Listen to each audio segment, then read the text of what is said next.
Before we begin our gentle walk through the world of ancient Rome, I want to invite you to find a comfortable position. Let your shoulders soften. Let your breath slow down. Let your jaw release its tension, and let your eyelids rest just a little heavier. This is your quiet time, a time to drift, to wander, to float through a soft and peaceful version of history. Nothing loud, nothing dramatic, just a slow, calming journey through a place once filled with warm water, gentle voices, and the steady rhythm of relaxed footsteps on smooth stone. Tonight, as you listen, we're going to step into a Roman bathhouse, but not the busy, bustling bathhouses you might imagine from textbooks. Tonight, we'll visit one in the earliest hours, or perhaps the quietest moments of the afternoon, when hardly anyone is there and the space becomes as peaceful as a warm dream. So when you're ready, or even if you're only almost ready, let your breathing settle into a comfortable, natural rhythm and imagine yourself drifting backward through time, back past today, past yesterday, past the centuries, until you find yourself arriving gently in ancient Rome. No rush. We'll go slowly, very slowly, step by step, just like a soft bedtime stroll. Imagine the warm, golden glow of a Roman dawn, the kind of morning light that doesn't rush in suddenly, but instead melts gently over rooftops, sliding down walls and across the narrow streets of a quiet Roman neighborhood. You find yourself standing at the edge of a wide, cobbled street. The stones underneath your feet are cool, still holding the breath of the night.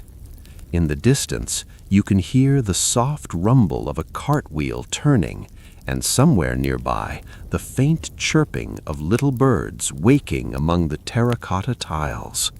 But mostly, there is calm, a deep, unhurried stillness that feels almost like being wrapped in a warm blanket. The world is only just beginning to stir. You look around and you notice the buildings nearby, modest, sturdy, made of stone and brick. Some have balconies draped with hanging cloths. Some have little windows with wooden shutters still closed against the morning light. And directly ahead of you is the bathhouse. The structure stands calmly, not imposing, not dramatic, just quietly waiting, as though it has always been part of this landscape, which in some ways it has.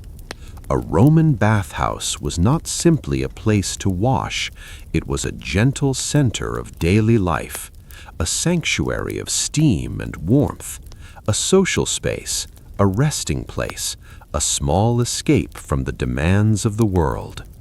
Even now, in the peaceful early hour, you can imagine the lingering scent of warm water and crushed herbs drifting faintly from within. Its entrance is framed by stone pillars, not grand, not towering, but elegant in their simplicity. Above the doorway, soft carvings decorate the arch. You might see dolphins, perhaps, a common and cheerful symbol in Roman bath complexes. Or maybe you notice weaves carved in the stone, flowing patterns meant to mimic ripples on water. There is nothing loud or extravagant about it, just a quiet invitation. And when you take one slow, gentle step closer, you notice something else: warmth. A very subtle warmth leaking outward from the entrance, touching the cool morning air, like the bathhouse is exhaling. You walk slowly toward the entrance. Your footsteps echo softly, as if the whole building is greeting you in a whisper. When you step through the stone doorway, the light shifts. Inside, it's dim, pleasantly dim, lit by small oil lamps placed carefully along the walls. Their flames flicker lazily, casting a soft golden glow over everything. This first room is the Apoditherium, the changing room, but right now it is almost completely still. You're alone with the gentle warmth of the air and the smell of olive oil soap lingering faintly in the walls. The room itself is simple but comforting. Smooth benches line the sides, low, sturdy benches made of stone, polished by years of use. Above them, little recesses and shelves are carved into the wall, where Romans once placed their belongings. You can imagine someone gently setting down their sandals in one of these niches, a folded cloak in another, a simple pouch, perhaps containing a comb or a small jar of scented oil. The walls here are painted in soft colors, warm reds, deep ochres, faded yellows. The pigments have softened over the years, and in this quiet moment they look almost like watercolors brushed across plaster. Some images may still linger, stylized plants, delicate swirls, maybe a peaceful scene of nymphs near a fountain. Nothing bold or dramatic, just soft decoration, meant to soothe the eye. In a corner, you might notice a faint draft, the cool air gently rising from the stone floor before being warmed again by the heat flowing from deeper inside the bathhouse. Here, in the Apoditherium, the pace of life is slow. It was always slow. People would come in, loosen their clothing, unfasten their sandals, but not in a hurry. They took their time, chatting softly with friends or sitting quietly to gather their thoughts before moving toward the warm rooms. But today, in this peaceful moment, you are alone. There is no chatter, no clinking jars, just the soft and steady presence of the bathhouse around you. It feels almost like stepping into a dream. When you're ready, and there is absolutely no need to rush, you drift toward the next room. The doorway is open, framed by smooth stone, and a faint warmth spills from it like a gentle sigh. This is the Tepidarium, the warm room. Not hot, not steamy, just pleasantly warm, like sunlight resting on your skin. As you enter, the temperature changes delicately. It wraps round you, not suddenly, not sharply, but gradually, like slipping into a warm blanket. The air here feels thicker than in the Apoditherium, soft, comforting, almost velvety. You take a slow step further in, and the floor beneath your feet feels warm too, heated from beneath by the hypocaust, the Roman underfloor heating system. It's almost magical how they accomplished this. Beneath the floor, tiny pillars of stone lifted the tiles, creating a space for warm air to circulate, and the heat came from a nearby furnace, carefully tended by workers who woke long before dawn, feeding wood into the fire so the bathhouse would be ready by morning. You don't hear the fire from here, only the faintest hum of warmth, if warmth had a sound.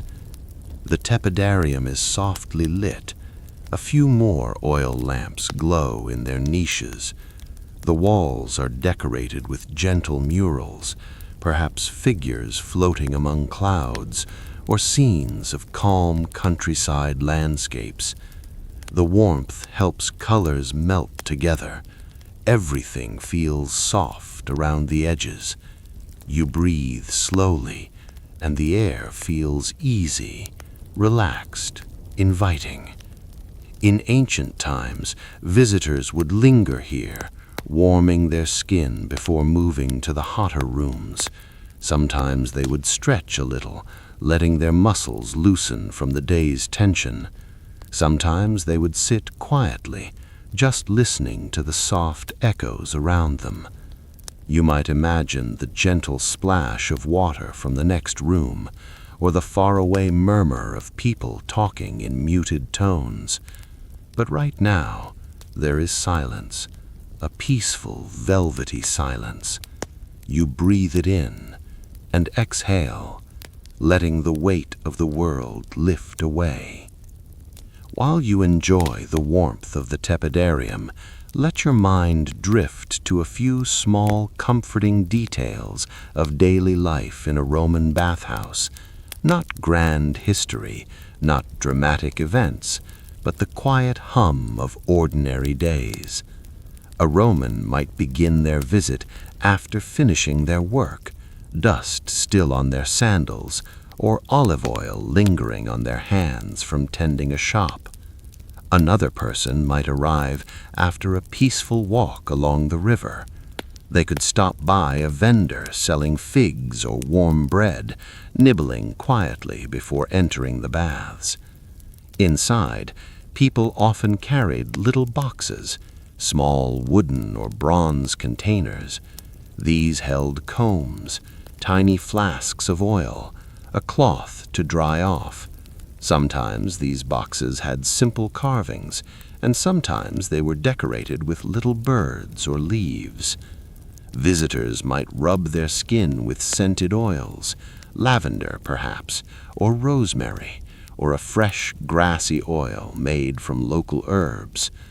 These oils were then removed with a curved metal tool called a strigil, scraped gently across the skin to lift away impurities. But even this action, in this peaceful moment, feels quiet, slow, gentle. Imagine someone standing right here centuries ago, letting a friend carefully scrape warm oil from their shoulder. They might talk softly, not loudly, not with excitement, but in the comfortable tone of people who knew one another well. They might talk about the weather, about the market, about a new olive harvest, or perhaps nothing at all. In a bathhouse, silence was as welcome as conversation. You can almost feel that calm, familiar atmosphere now, the sense of simple routines carried out slowly with care. Eventually, after relaxing in the tepidarium, visitors would move on to hotter rooms, but not yet. There's no rush. You can stay in this warm, gentle place as long as you like. If you listen closely, in that quiet, sleepy way that doesn't strain or focus too hard, you might almost hear a quiet drip of water from a basin, a soft creak from the heated floor, the delicate flicker of an oil lamp's flame. The bathhouse feels alive, but softly alive, like a heartbeat at rest.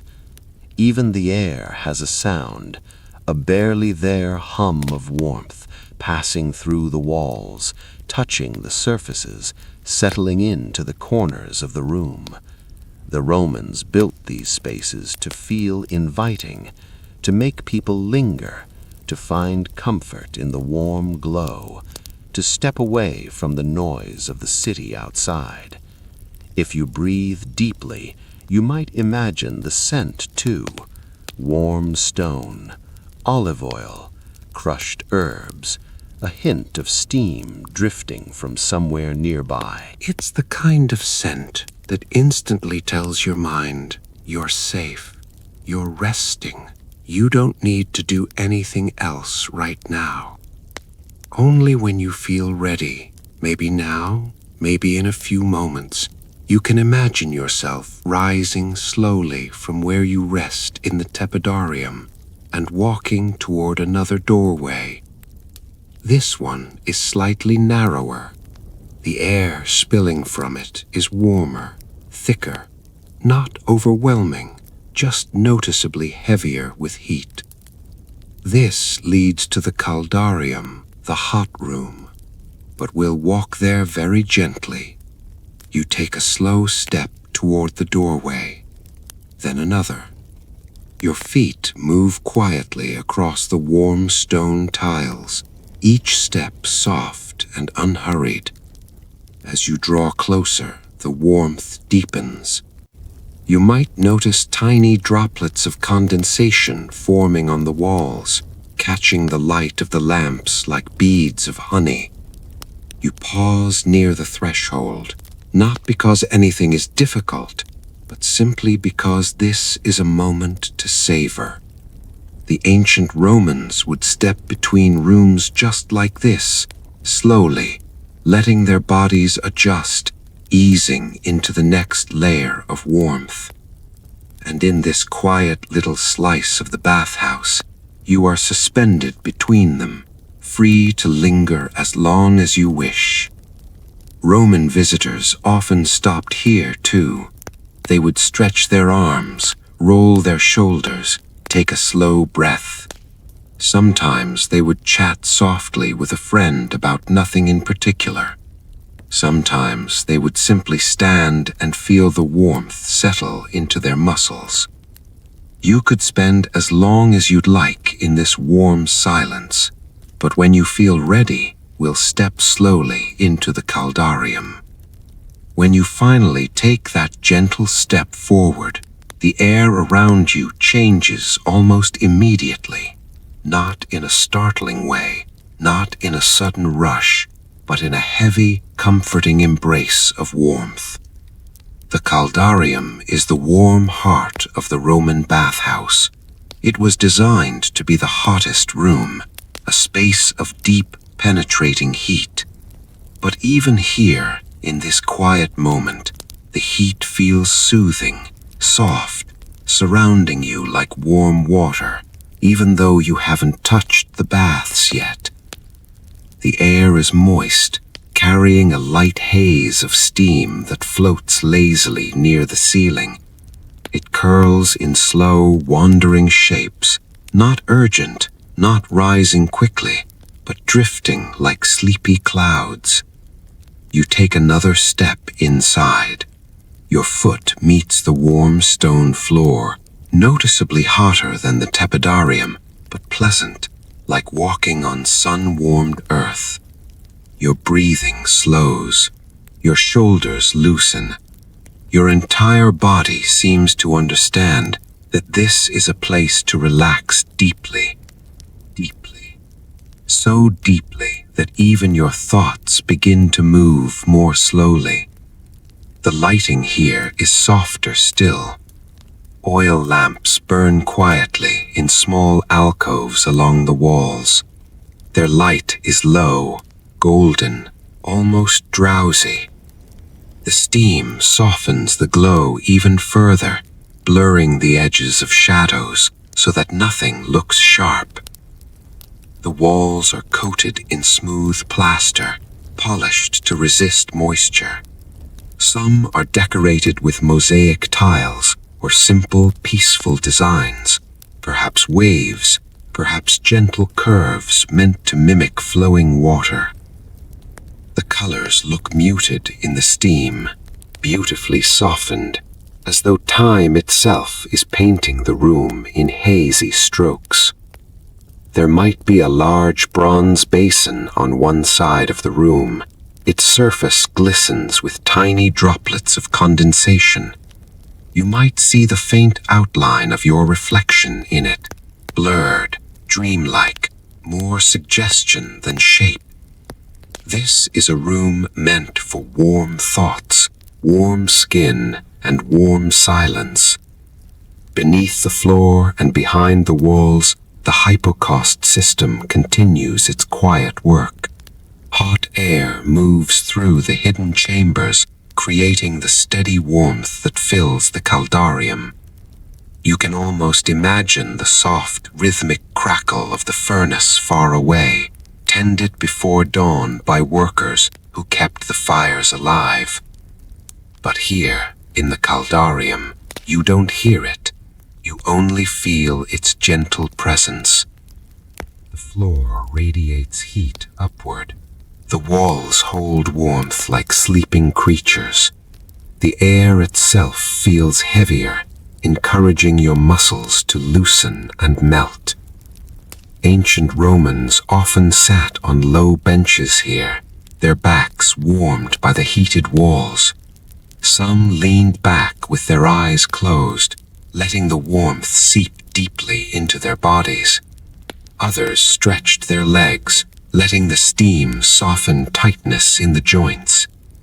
You could do the same, imagining yourself resting on one of those smooth, warm benches, leaning against the wall, feeling the heat cradle you from all sides. There is no hurry. The Caldarium invites slowness. It invites stillness. It invites rest. In the center, or along one side of the room, you might find the hot bath, a small, deep pool of warm water. Not boiling, not scalding, just richly warm. A gentle, enveloping warmth that invites you in like a soft embrace.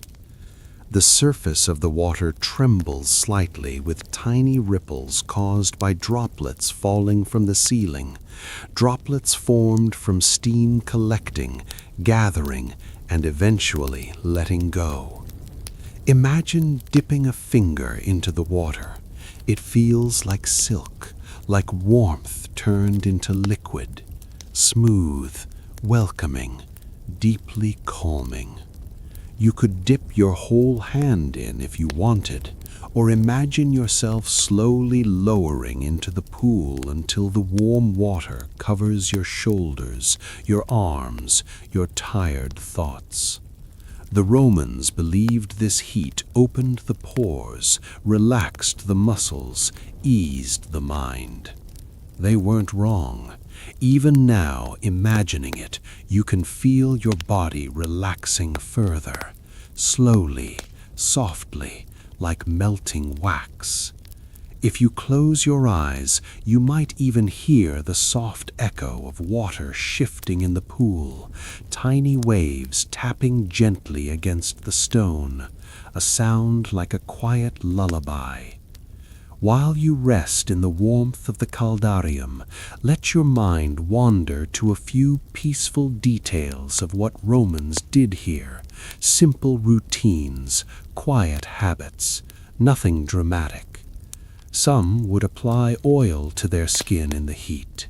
Olive oil remained the most common, but sometimes they used scented varieties, basil, thyme, lavender, or myrtle. The warm air helped the oil glide smoothly. After letting the heat soften their skin, they used the strigil, that curved metal scraper, to remove the oil gently, leaving the skin clean and refreshed. The sound of a strigil scraping lightly along the skin was very soft, a quiet whispering noise, almost like brushing fabric. Sometimes a friend or attendant helped with this, moving slowly, carefully.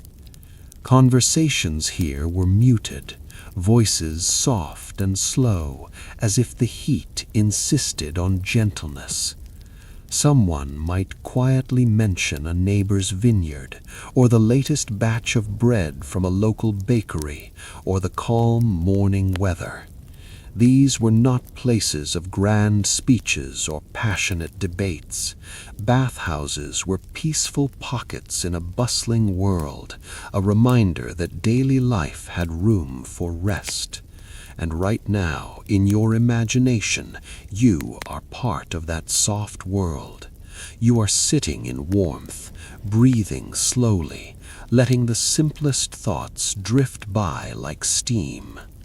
One of the most soothing details of the Caldarium is the sound, or rather the gentle absence of sound.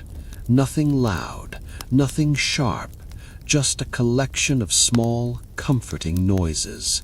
A single droplet falling from the ceiling into the bath with a quiet plink, Another droplet landing on the warm stone floor with a soft, tiny tap. Sometimes the gentle rustle of someone moving slightly in the warm water. It's the kind of soundscape that makes your breathing slow, your eyes heavy, your thoughts drift like lazy steam. The bathhouse was a place where Romans let go of their troubles, even just for a short while. And here, now, in this very moment, you are doing the same.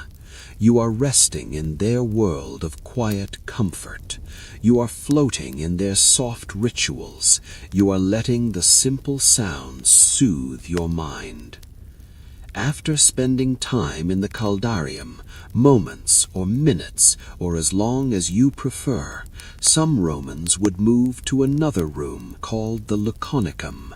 This was a dry heat room, similar to what we might think of as a sauna. But again, there is no hurry. If you stay in the Caldarium, that is perfectly fine. It is warm, peaceful, a place where time seems to slow down, almost to a stop. When you eventually decide to continue, imagine rising slowly, your body relaxed, your thoughts softened. Small beads of moisture slide gently down your arms. Your breath feels light and warm in the steamy air. You walk toward a doorway where the air grows slightly different, less humid, more airy, but still warm. The doorway to the Laconicum is usually arched, creating a rounded shape that feels natural and soft. You step inside. The Laconicum is quieter than the Caldarium. The dry heat creates stillness, the kind of stillness that feels thick, heavy, comforting. The air is warm but not oppressive. It hugs your skin gently. It encourages slow breathing. It lets you sink deeper into rest. The room is usually circular, which creates a peaceful sense of symmetry. The domed ceiling curves above you, making the space feel like the inside of a warm shell. Light glows softly from tiny lamps placed evenly around the walls. Because the air is dry, their flames do not flicker as much. They burn steady, sleepy, calm.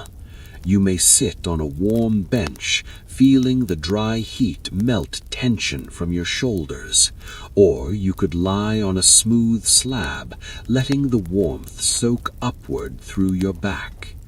This room has almost no sound at all. Sometimes, if you listen closely, you might hear your own heartbeat, slow, steady, peaceful. It feels like being cradled in warmth. Romans sometimes used this room to sweat gently after oiling their bodies. Some would stretch here, letting the heat loosen stiff joints. Others simply sat with closed eyes, drifting into half-sleep. It is easy to imagine doing the same. Your eyelids feel heavier, your breath deeper, your thoughts softer. The Laconicum is a room where nothing needs to happen. You do not need to go anywhere. You do not need to think about anything. You can simply be. Eventually, slowly, gently, people would leave the heat rooms and prepare for the cool plunge. The Frigidarium awaited them. But Romans did not rush.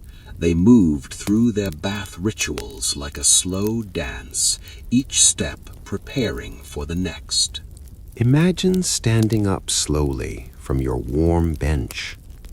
Your body feels softened, loose, deeply relaxed.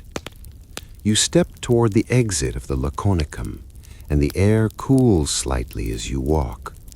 Not cold, just cooler than the room behind you. Pleasant, refreshing, like stepping from warm sunlight into gentle shade. Your skin tingles lightly from the change. Your breathing feels a little clearer, a little cleaner. The transition between heat and cool was important in Roman bathing. It wasn't meant to be shocking, it was meant to be a gentle shift, a reminder that balance was part of the ritual. And you are following that same calm rhythm now, step by slow step, breath by breath. As you walk down a quiet corridor, you might hear a faint echo, the delicate sound of cool water rippling.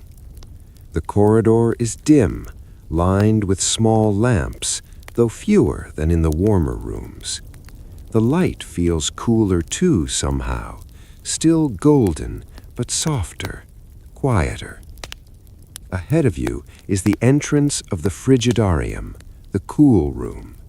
It usually had a high ceiling, often decorated with mosaics or simple geometric designs.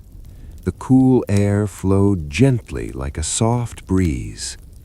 You step closer. Your skin still holds the warmth from the Caldarium and the Laconicum, which makes the slight chill feel pleasant and refreshing. Nothing is abrupt, nothing is sharp, just a gradual easing into coolness. Before you enter, pause for a moment. Feel the soft air brushing your skin, noticing the contrast, letting your breath settle again. This moment feels cleansing, quiet, and deeply calming. But for now, just take one slow breath, in and out.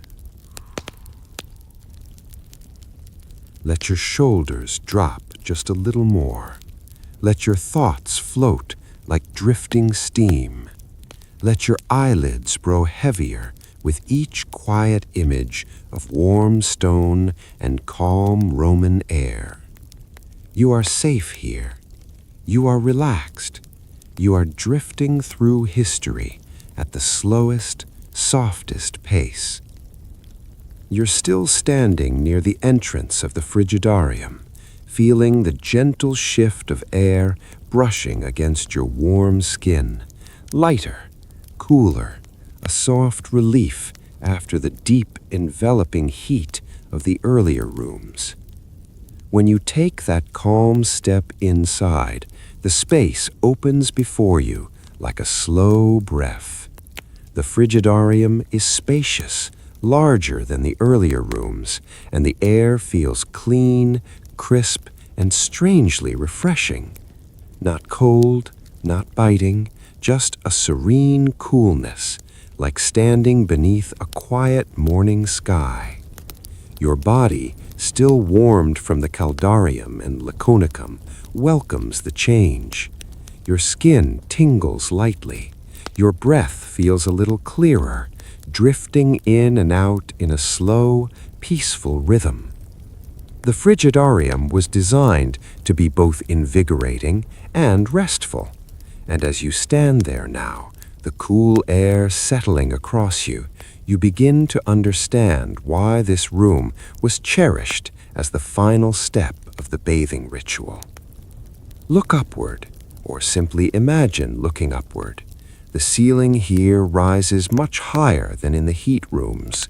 Sometimes it was a grand dome, sometimes a smooth barrel vault, sometimes carefully decorated with soft geometric patterns or muted colors that have faded beautifully over time. The height of the ceiling changes the way sound moves. Voices drift upward and soften. Footsteps create gentle echoes that stretch and dissolve in the cool space. It feels like being inside a vast, calm shell, a place where every sound becomes a whisper. Nothing sharp, nothing startling, just the soft, muted ambiance of cool stone embracing cool air. The height creates a sense of spaciousness, a sense of openness, but not an overwhelming one. It feels peaceful, safe, like being in a quiet sanctuary where time slows to a gentle crawl. At the center of the Frigidarium, or sometimes along one of the walls, rests the cooling pool. The water is still, perfectly still, like a sheet of glass. Its surface reflects the dim light of the oil lamps, creating soft glimmers of gold and pale silver that dance gently whenever a ripple forms. The water is cool, not freezing, simply refreshing, the kind that wakes the skin gently without any jolt. Romans used this pool after the heat rooms to tone the skin, refresh the senses, and complete their bathing journey. But for many, this part was taken slowly, very slowly, a peaceful final act of cleansing. You walk closer to the edge. The stone around the pool is smooth and slightly chilled. You might kneel down and trail your fingers through the surface. The water parts around your hand with a delicate shimmer. It feels clear, pure, calming in a way that coolness often is after deep warmth. Tiny ripples drift outward, disappearing into stillness again. The pool waits quietly. You can take as long as you like before entering. There is no rush in this place. There never is. Not in this sleepy, gentle version of the Roman world. Imagine stepping into the water, 1 foot first, the coolness sliding softly up your ankle, then your calf, then your knee. It's a pleasant contrast, not shocking, not sudden. Your body's warmth balances beautifully with the cool water, creating a sense of easy equilibrium. When you sink in further, the water closes smoothly around your body. It's like being held by a cool, silent embrace. You take a slow breath. The Frigidarium seems even quieter from within the pool. Sounds become muffled. The air feels clearer. Your mind settles even more. Some people dipped only briefly. Others lingered, letting the gentle coolness soothe their skin. You can stay for as long as feels right in your imagination. Floating, resting, your muscles grateful for the balance of temperature. It's easy to picture Roman bathers doing the same, leaning against the side of the pool, resting their heads on their arms, drifting in their thoughts. You are sharing in that same ancient, peaceful ritual now. When you step out of the pool, the air feels even cooler against your damp skin. Not cold, just crisp and invigorating. You find a spot on one of the stone benches which feel cool and smooth. Sitting there, you begin to notice the unique acoustics of the Frigidarium. The high ceiling creates soft echoes. You might hear the gentle drip of water from your elbow landing on the stone floor, the faintest splash of someone moving in the pool, or the quiet shuffle of feet entering the room. Every sound stretches slightly, then fades away into the large space. It gives the room a dreamy, drifting atmosphere, as if even sound becomes tired and wants to rest. The air smells different here too, less warm, less heavy. There is a crispness to the scent, cool water, stone, and the faint, lingering notes of the oil used earlier. In this quiet chamber, Romans often sat and let their bodies return gradually to a comfortable temperature. It was a moment of reset, of balance, of gentle awakening after the warmth. But even awakening here is soft, unhurried, gentle, sleepy. You sit there now, breathing easily, your body comfortable, your thoughts drifting like lazy shadows under the tall ceiling. As you sit, you might lower your gaze to the floor. Many frigidaria were decorated with mosaics, intricate patterns, and playful images crafted from thousands of tiny stones. Some showed sea creatures, dolphins, fish, or gentle swirling waves. Others depicted symmetrical geometric designs, calming to the eye, steady and predictable, like a repeating lullaby pattern. Others depicted mythological scenes, but even these were rendered softly, without intensity.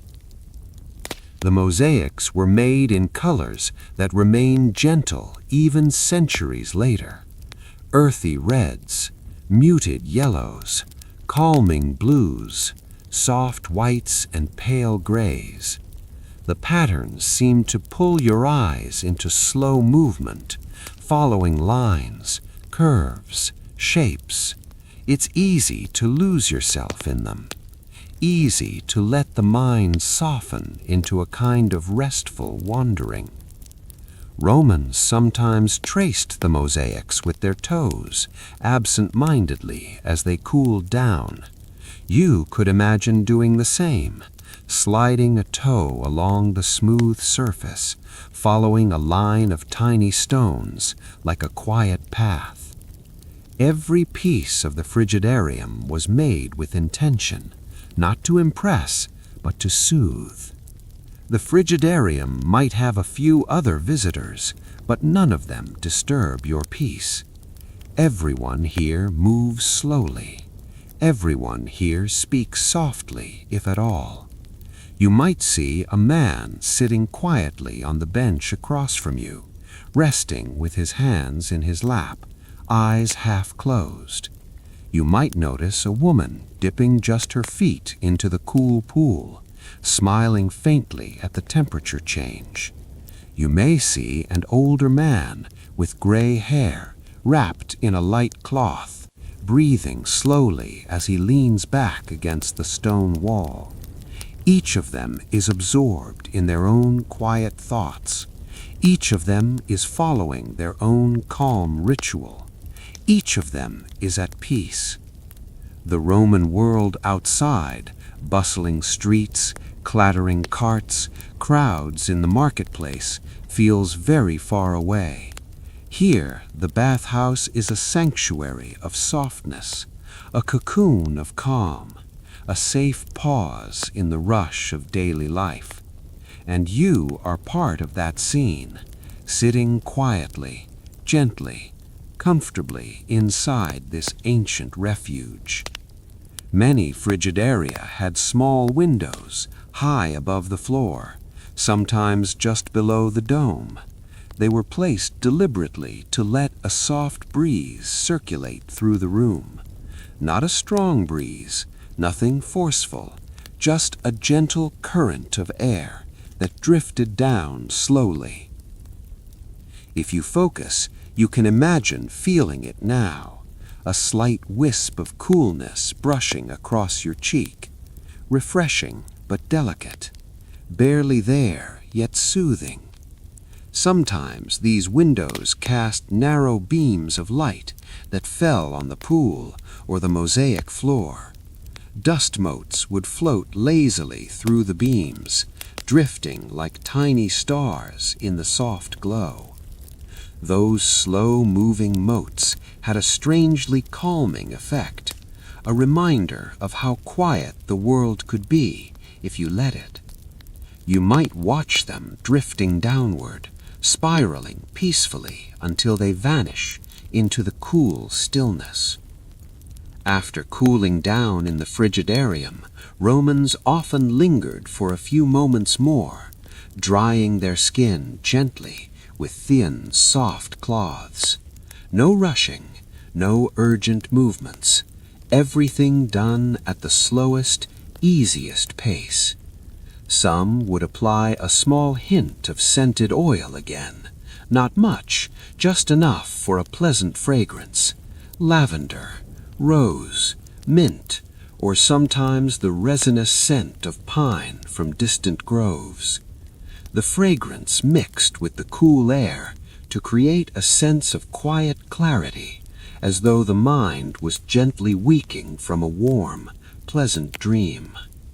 Servants might move quietly through the space, collecting stray cups, rearranging towels, sweeping small droplets of water from the floor, all of it done with mindful, unhurried movements.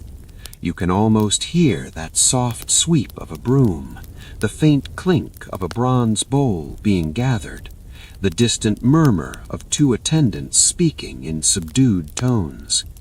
The Frigidarium marked the end of the bathing journey, but many visitors stayed longer just to enjoy the calm atmosphere. A moment to stretch, a moment to breathe, a moment to feel at peace. You too can linger here as long as you like. Let the coolness settle. Let your mind drift. Let your breathing remain slow and deep. Eventually, when you are ready, and only when you are ready, you may rise from the bench. Your body feels refreshed, balanced, softened by warmth and coolness alike. You walk slowly across the mosaic floor. Your steps are light and unhurried. The echoes of the Frigidarium follow you gently. The exit from this room leads into a warm corridor lit by golden lamps. This corridor is not as cool as the Frigidarium, nor as hot as the heat rooms. It is a comfortable middle ground, a place that helps your body transition gradually, calmly. You can imagine the feel of a soft cloth draped around your shoulders, the warmth returning slowly to your skin, your thoughts floating along like soft clouds. As you walk, the corridor curves subtly, guiding you away from the cooling hall and toward the outer rooms of the bathhouse. But the journey remains slow, gentle, peaceful. It is the kind of walk that makes you feel as though the entire world has softened beneath your feet. You eventually return to the Apoditarium, the changing room where your visit began. But now it feels different, calmer, quieter, as though the warmth and stillness of the bathhouse have seeped into its walls as well. The lamplight seems softer than before. The benches feel more welcoming. The air seems gentler. You can imagine sitting down again, resting for a few moments before preparing to step back into the outside world. Around you, other bathers move slowly, calmly, in a near-silent rhythm. Some adjust their garments. Some tie sandals. Some simply sit, enjoying a final moment of stillness. There is no rush, no noise, no hurry, just quiet preparation, soft breaths, and the feeling of deep, peaceful relaxation. For now, take a slow breath, in and out. Let the Frigidarium's quiet stillness linger in your mind. Let the cool air drift through your thoughts. Let the soft echoes settle into calm silence. You are drifting deeper now, deeper into calm, deeper into rest, deeper into the gentle comfort of this peaceful historical dream. Take a slow breath, and whenever you're ready, let's continue wandering peacefully through this quiet Roman afternoon. You continue down the long corridor, your footsteps matching the unhurried hush of the bathhouse. The stone beneath your feet feels ever so slightly warm, holding the memory of sunshine from earlier in the day. Each step echoes softly, not loudly, more like a distant murmur blending into the air. Along the wall, there are shallow grooves made by generations of sandals moving back and forth. Hundreds of years of ordinary people walking these same paths, following the same rituals. Men bringing their sons for the first time. Older men walking slowly, leaning on carved wooden sticks. Young adults laughing gently about something small and forgettable. You picture these unnoticed lives all layered like thin sheets of time, and it makes the space feel full but peaceful, as if their quiet routines left a soft imprint in the air. The corridor widens and a new scent rises gently. Warm oil, faint herbs, and the mellow smell of clean stone after steam. It is all very calm, very still, as if the bathhouse itself is taking a long, patient breath. You step into the Apoditarium, the main changing hall. It feels open and unhurried, almost like the inside of a great sleepy museum. Light pours in from a high rectangular opening, softened by a thin drape that sways slightly. The sunlight bends across the benches, warm and slow, as if even the light is tired and ready to settle. Wooden cubbies line the walls. Some are empty, some hold simple sandals, or a folded tunic, or a bronze bracelet forgotten for a moment. Their shapes rest there quietly, untouched. A slave boy moves through the room, placing folded towels in a basket. He is young, perhaps 12 years old, but his movements are calm and practiced. He works the way people do when they've long grown used to a rhythm. You can almost imagine him humming to himself. Everything in this room feels gentle, nothing loud, nothing rushed. You sit on one of the benches for a moment. The wood is smooth, worn down by countless people sitting here before you. You breathe in, you breathe out. The stillness wraps around you like a soft blanket. In one corner, 2 older Roman men speak in low voices. They are not debating politics or military affairs, nothing heavy, nothing sharp. They are talking about the weather, about a fig tree one of them planted years ago, about how the shade falls across his garden differently this season. Their Latin is slow, relaxed, drifting like a thin ribbon of sound. You don't need to understand the words to feel the calm behind them. Every so often, one of them chuckles softly, not a loud laugh, just a warm exhale of amusement, the kind that feels natural and unforced. Listening to them, you sense something comforting, that ancient people, just like us, found peace in simple, ordinary conversations.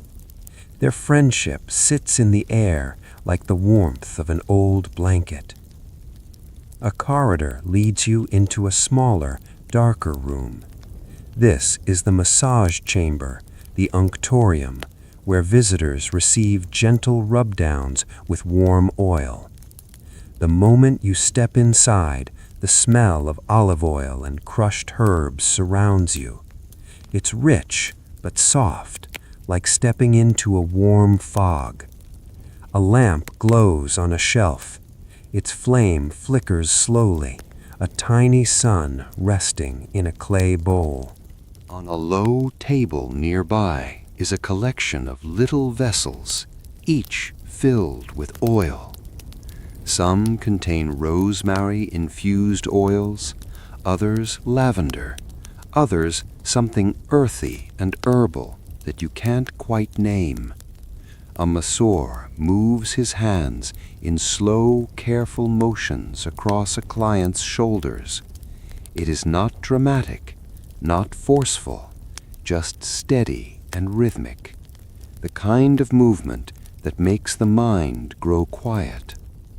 You observe the scene, and your own muscles seem to soften, as if your body is responding to the gentle motion even from afar. And for a moment, you imagine lying there, warm oil on your back, breathing slowly as expert hands smooth away the day. The thought alone is restful, softening, peaceful. Leaving the massage chamber, you walk down another hallway. This one is dimmer, lined with small lamps resting in stone niches. Their light flickers in elongated shapes, stretching across the walls like slow-moving shadows. A faint humming sound comes from up ahead, the soft rumble of heated water, like a giant animal breathing in its sleep. You feel warmth building gradually as you approach. It curls around your ankles like rising mist. You know where you're heading now, the heart of the bathhouse, the warm room, the tepidarium. You step inside, and a wave of gentle, even warmth greets you. Not hot, not sharp, just comfortably warm, the perfect temperature for loosening the mind. The room glows with a golden haze. Heat radiates from the floors and walls, all engineered by the hypocaust system beneath the building, a network of fire-warmed chambers that send heat drifting upward. The air here feels velvety, soft on the skin. Visitors recline on stone benches covered with smooth wooden slats, lying back as though floating. Some close their eyes, resting.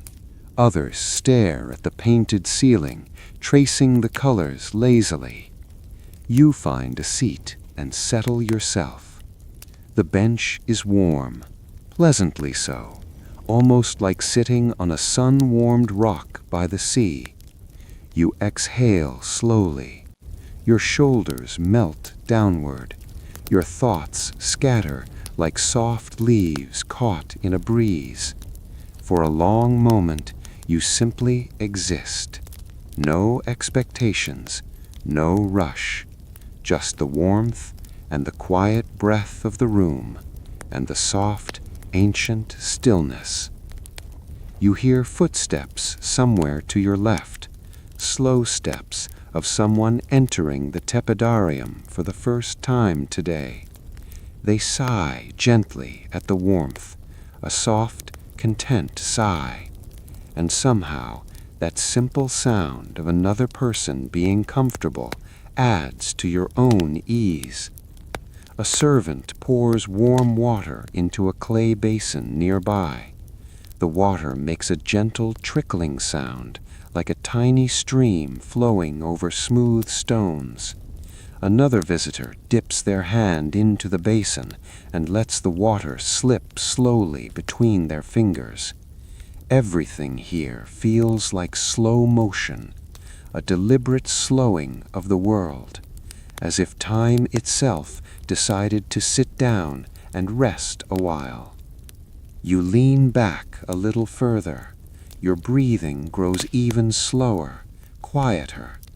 In the background, a man hums a tune from somewhere in the room. It's not a song you recognize, perhaps an old Roman melody, but it drifts through the warm air like a lullaby. Your eyelids feel heavier by the moment, not in a rushed way, but in a gentle, natural kind of settling. The warmth around you feels like a cocoon, wrapping you softly in the calm rhythm of ancient life.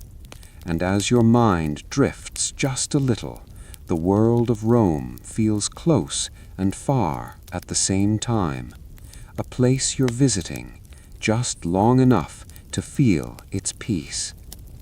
When you feel ready, not rushed, not urged, simply ready, you rise from the warm bench of the Tepidarium. The heat has wrapped your limbs in a loose, comforting heaviness. Every movement now feels unhurried, softened, slowed down like honey drifting along a spoon's edge. Your feet touch the warm floor, and the air around you hums quietly, as if the walls carry their own gentle heartbeat. For a moment, you stand still and let the warmth settle into your skin one last time. The air almost kisses your shoulders as you turn toward the next passageway. Someone passes behind you, their sandal making the faintest whisper against the stone. Another visitor stretches their arms, releasing a calm exhale that drifts across the air like a sigh of relief. Nothing here is loud. Nothing here is sharp. Everything simply rests. You begin moving toward the doorway. As you step into the passage leading toward the hot room, the Caldarium, you feel a gradual shift in temperature. At first, the increase is subtle, something you sense with your cheeks, then with your fingertips. A slow draft of air flows through the corridor like a slow river of air. The walls here are slightly damp from rising steam. Droplets gather along the painted plaster, catching the flickering lamplight, turning the wall into a quiet mosaic of tiny glimmers. The lamps glow steadily from recessed niches, each flame swaying ever so faintly. Their light seems to smile against the heat. You walk slowly, soft footstep after soft footstep, deeper into the warmth. Somewhere ahead, water bubbles gently, not loudly, just a soft rolling sound, like a pot that has just begun to simmer. The steam curls around the doorway in slow, silky ribbons. You are approaching the Caldarium. The moment you step inside, a wave of deeper warmth surrounds you, not overwhelming, but enveloping, like stepping into a warm fog that welcomes you with open arms. The air is thick with steam, blurring the edges of the room so everything feels dreamlike, softened, and wrapped in a gentle haze. The Caldarium glows in muted gold, its light filtered through drifting steam clouds. The walls are coated with a thin sheen of moisture, giving them a smooth, pearly shimmer.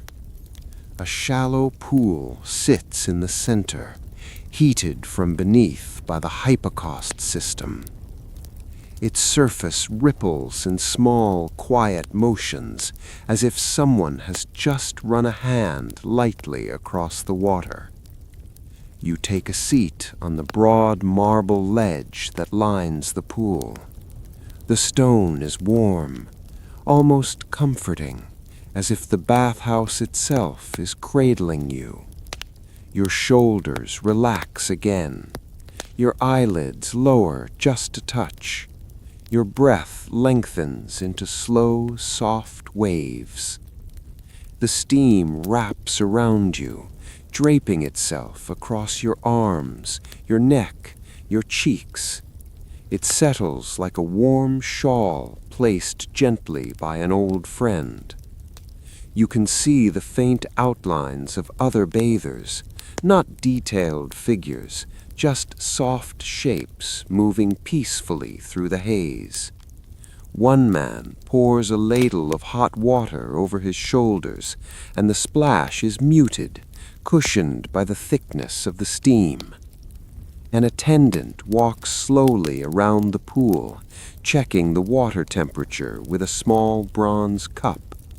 His steps are almost silent, and when he sets the cup down, the gentle tap echoes faintly, like a tiny bell in a distant room. Nothing disturbs the peace. Nothing breaks the spell. The entire caldarium feels like a womb of warmth, a place where the world pauses, where time strolls instead of marches. As you sit there, imagining yourself drifting in this heat, your mind wanders through the small, forgotten details of Roman daily life. You picture a baker starting his morning in a tiny shop, turning dough with sleepy hands before the sun even rises. You imagine a potter shaping wet clay on a wheel, his fingers moving in spirals, smoothing edges. You see children chasing one another in the dusty street outside the bathhouse, their giggles floating like bird songs. You see an old woman selling figs and honey cakes from a woven basket, arranging them carefully so they look appealing to passers-by. These individuals had no idea that centuries later someone would imagine their quiet routines. Yet here you are, sitting among the steam, letting their small existences drift gently across your thoughts.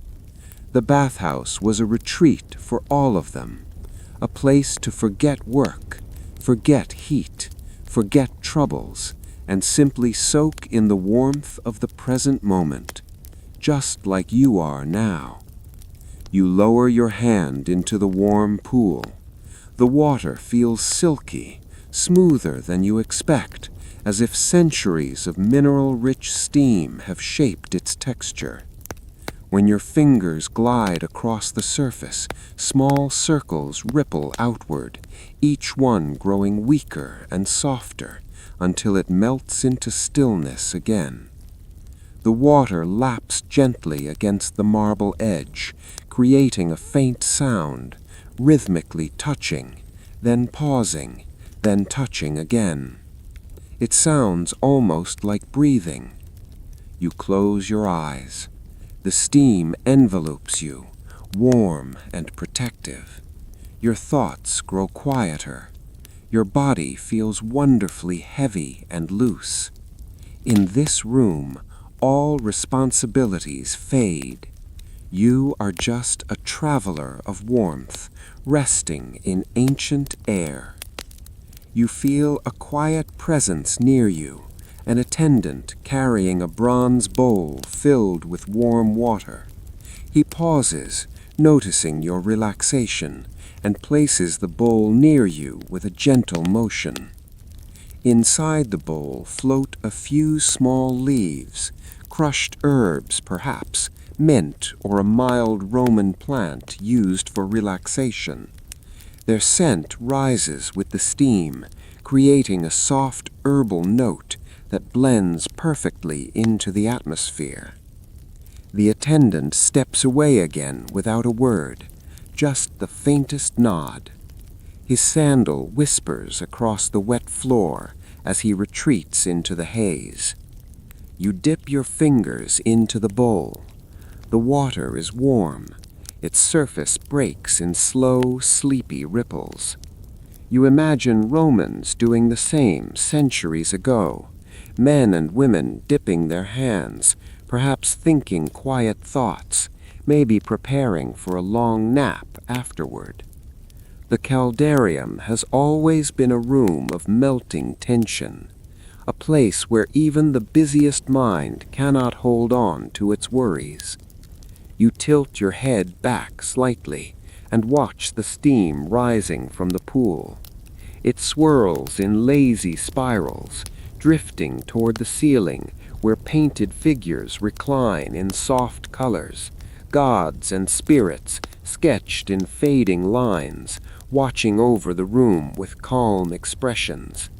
Some of the paint has peeled away with time, but even the worn patches feel beautiful, like old memories gently fading, yet still present. The steam reaches the painted figures and dissolves into the warm air above, like a sigh disappearing into the sky. Your breathing synchronizes with the slow dance of the steam, in and out, in and out. Each breath feels softer than the last, sleepier, deeper. The longer you sit in the room, the more it feels like the world outside is drifting away, as if the bathhouse exists in its own quiet pocket of time. Eventually, after what feels like a long, gentle dream, you rise from the warm ledge. Your body feels wonderfully loose now, like all your muscles have turned to warm clay. Ahead, through the vapor, you see another doorway.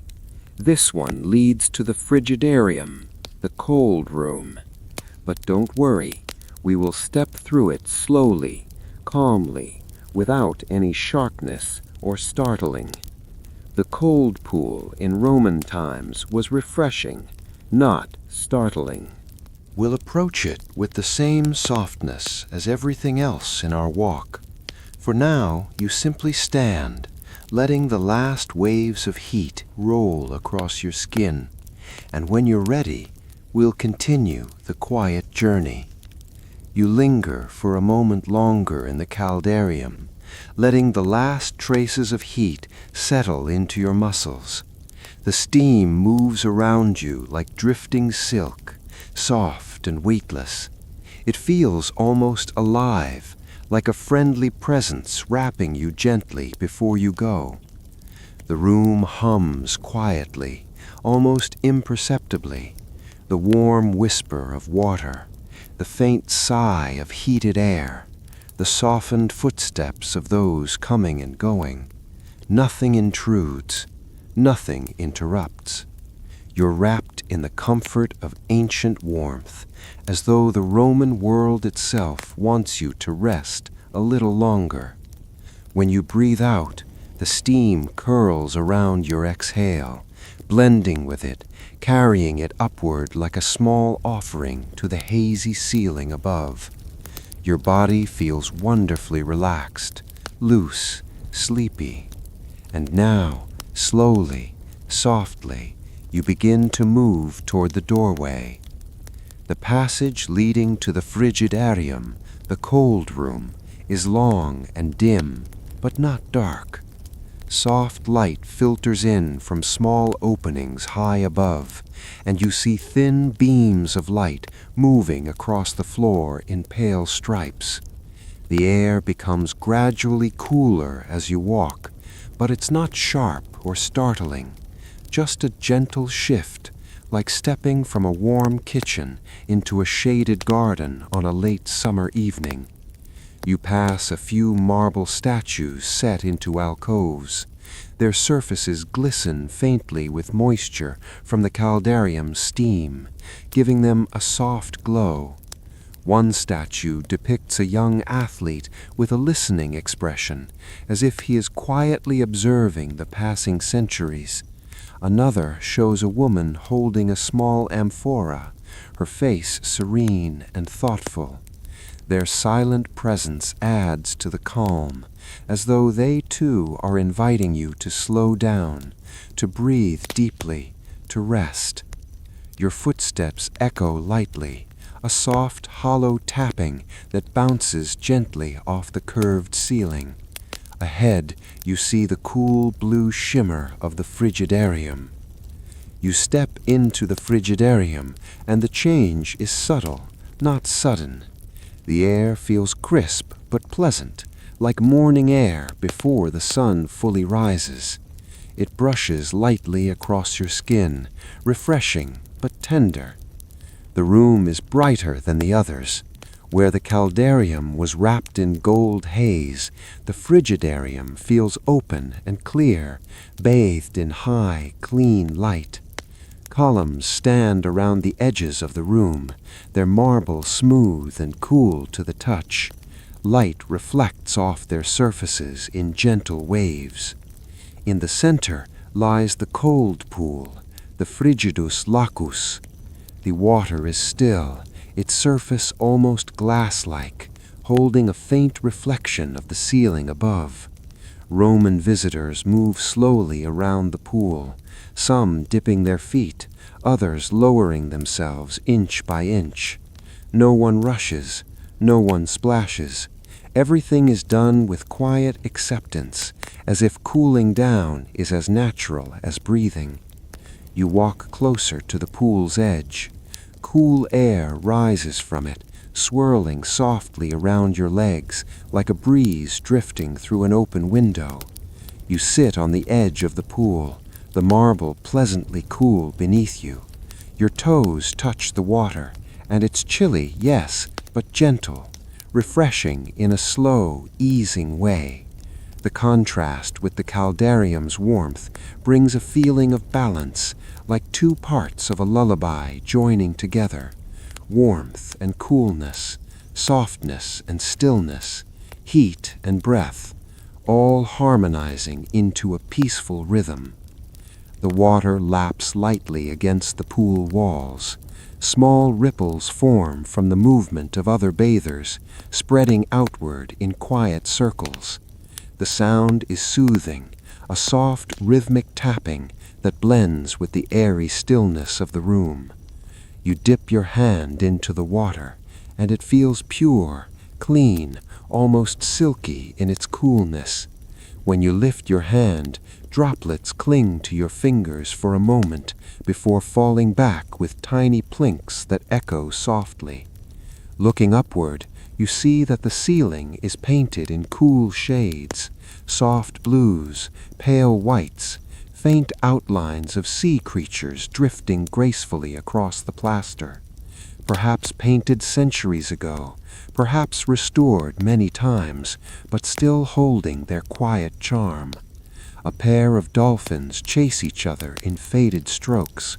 A sea nymph reclines against a wave, her face serene and thoughtful. Their weightless poses feel peaceful, dreamy, as though she is half asleep herself. You feel your shoulders sink downward again.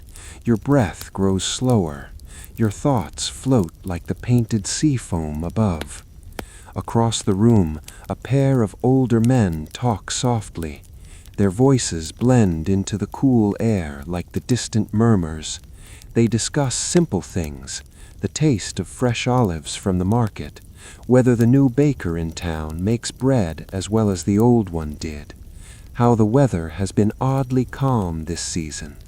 The conversation feels timeless, gentle, human. Their words drift across the space like feathers, barely touching the surface of the water before dissolving into the quiet. A young boy dips into the pool, but even he moves softly, respectful of the hush that seems to belong to the room itself. The frigidarium is cool, but not cold, bright, but not harsh, alive, but deeply calm. As you sit by the water's edge, you feel the cool air balancing the warmth that still lingers in your muscles. Your breathing finds a new rhythm, smooth, steady, settled. Every part of your body feels refreshed, but also deeply relaxed, like everything is slowly unwinding in harmony. You close your eyes for a moment.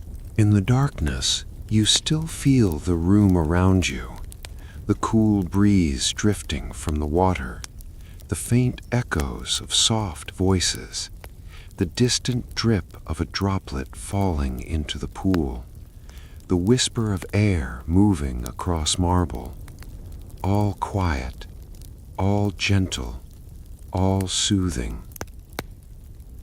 When you open your eyes again, the room feels even more serene, as though the world has slowed further. At the far end of the frigidarium, there is another doorway, tall, arched, framed with smooth stone. It leads to a quieter hall. a place where visitors rest or oil their skin or simply lie down to cool their bodies after the hot baths, a place of transition, softness, and peace. When you are ready, you will walk through it, carrying the calm of the cool room with you. But there is no hurry. You may sit here by the water for as long as you like. The ancient bathhouse has no schedule, no demands. It simply welcomes you, step by gentle step.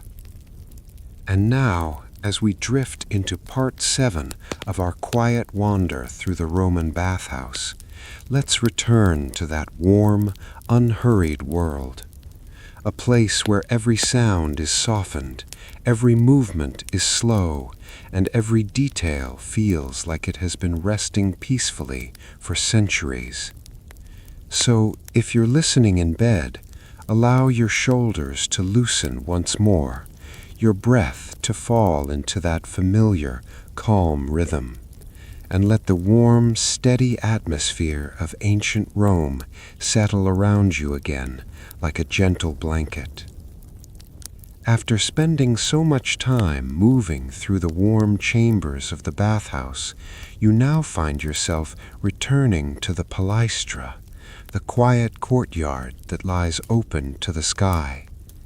The air is cooler here, but not cold, just fresh enough that your skin tingles slightly from the lingering warmth of the baths.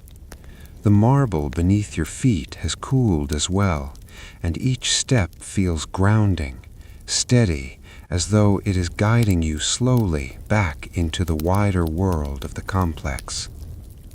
A few bathers wander lazily across the courtyard, not in a hurry, not with any particular destination, just moving the way people do when they have nowhere they must be and no time they must keep. A pair of older men sit beneath a row of plane trees, their backs resting against the wide trunks. They seem to be talking about something pleasant, something unimportant enough that their expressions stay soft and untroubled. One of them gestures lazily with his hand, as if tracing a story through the air. The other smiles, turning his head just enough to follow the motion, but never lifting himself fully from the comfort of the shade. You're not meant to join their conversation, just to pass by it, to let its gentle murmur exist in the background like a soft river of sound, calm and steady and without edges. From here, the bathhouse opens onto another peaceful space, a garden tucked quietly behind the main complex. It isn't immediately obvious from the entrance, just a low archway partially framed with creeping vines.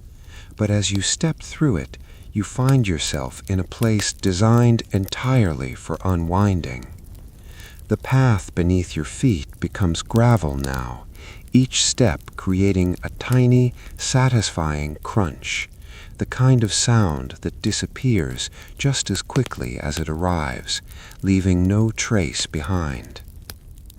The garden is long and rectangular, lined with rows of small hedges trimmed carefully into neat shapes. Between them are clusters of herbs, basil, rosemary, thyme, growing thick and fragrant, their leaves warmed by the late afternoon sun. The scent drifts slowly through the air in gentle waves, not strong, not overwhelming, just soft enough that you catch it every few steps, like a friendly reminder that this place has been cared for with quiet hands. A gardener moves along the far side of the path, snipping lightly at a branch here and there. He doesn't look up, doesn't seem to mind your presence, but there's something comforting about the way he works. Not rushed, not pressured, just tending to the plants in the same way generations before him have done. You pause near one of the hedges, running your fingers lightly across the cool, small leaves. They bounce back softly, almost springy, like tiny cushions shaped by years of trimming and patient growth. A few steps farther and you reach a stone bench, simple, smooth, and perfectly positioned in the shade of an old olive tree. Its trunk twists upward in slow, graceful spirals, each branch draped with narrow leaves that shimmer faintly in the light. You sit down for a moment, letting the quiet of the garden settle around you. The stones beneath you are pleasantly cool, and the air smells faintly of olives and herbs, mixed with the distant lingering scent of steam from the baths. Somewhere nearby, a small fountain babbles softly. It isn't grand, just a simple bowl with water flowing steadily from a spout shaped like a dolphin. But its sound is deeply soothing, a gentle, repeating trickle that feels like it could go on for centuries without ever becoming intrusive. As you listen, you almost imagine that the water is whispering small stories, quiet ones, about the countless people who have sat here long before you, people who paused in this exact spot to let their mind drift and their breath soften.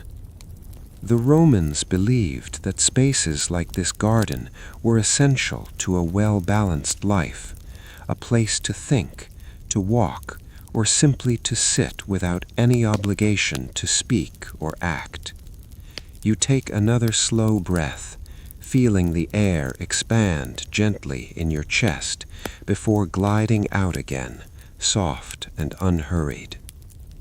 Beyond the fountain, a narrow path leads deeper into the greenery. It curves slowly, invitingly, as though encouraging you to keep exploring, but never insisting on it. You rise from the bench and follow the path, moving at a pace that feels almost dreamlike, as if the garden itself is guiding your footsteps. To your left, a series of small statues appears, figures worn smooth by time, their details softened but still graceful in form. A nymph carrying a small jug, a youthful athlete tying a sandal, a quiet representation of a seated philosopher, head bowed slightly in thought. None of them seem to be posing dramatically. They all share a kind of peaceful stillness, captured moments of everyday life, simple and understated. It feels fitting, because the bathhouse is not a monument to grand events or heroic accomplishments. It is a celebration of the ordinary, the gentle rituals that make life feel steady, balanced, and calm. The path leads you toward a cluster of citrus trees, small oranges and lemons hanging like tiny lanterns among the leaves. Some have fallen onto the ground, resting in the grass, their skins glowing softly in the filtered light. A small breeze stirs the branches overhead, and a few leaves flutter down, landing near your feet with faint, papery sounds. You watch as one spins slowly, almost lazily, before finally settling on the gravel path. Everything here seems to move at its own quiet pace, never rushing, never forcing, always drifting gently from one moment to the next. And as you walk deeper into the garden, you sense that the outer world, the noise, the bustle, the demands, has faded almost completely away. Here, in this peaceful corner of the Roman bath complex, time seems to stretch softly, smoothly, as though inviting you to drift along with it. And so you continue walking, slowly, calmly, letting the soothing rhythm of this ancient place carry you forward. Let your breath slow again, in and out, as though the ancient garden around you is breathing with you. Everything remains calm, steady, and unhurried. You are still in that peaceful Roman world, surrounded by warm stone, soft greenery, and the gentle rhythm of a place built purely for rest. As you continue along the narrow garden path, the gravel crunches lightly under your feet, each sound fading almost the moment it appears. Ahead, partially hidden behind a row of citrus trees, you notice a small building, simple in shape, with a sloping roof and columns lining its entrance. It doesn't look grand or imposing.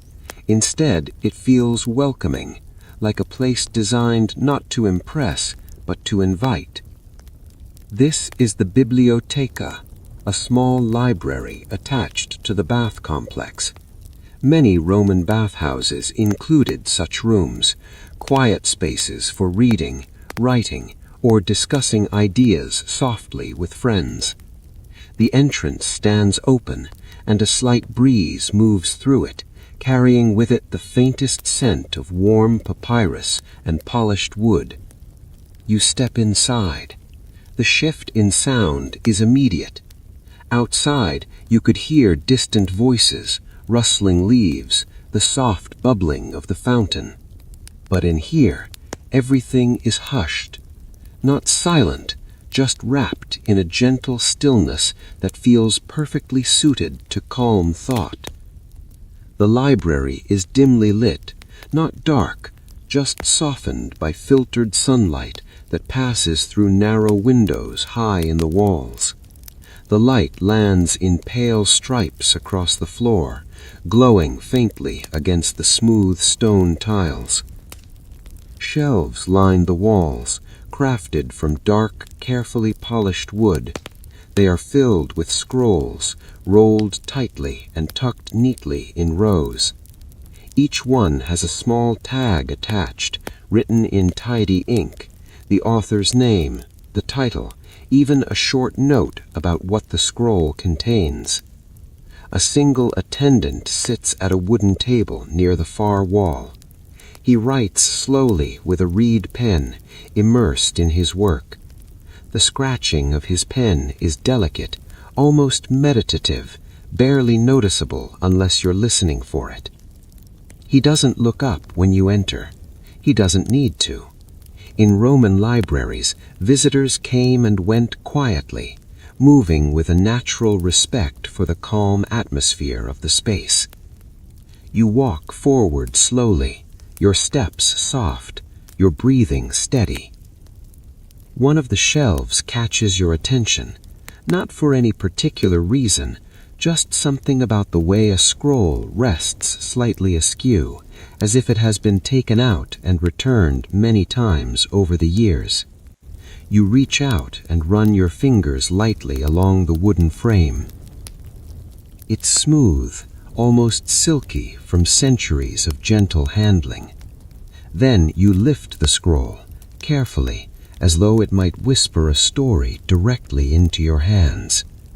The papyrus feels dry and warm, its surface textured but fragile.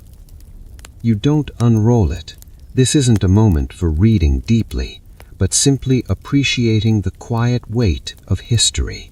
You imagine someone, maybe a student, maybe a philosopher, maybe a curious visitor much like yourself, sitting at one of the low benches, reading these very words centuries ago. Maybe they were here to learn. Maybe they were here to rest. Maybe they simply wanted a gentle moment to drift through ideas as easily as one drifts through the warm steam of the baths.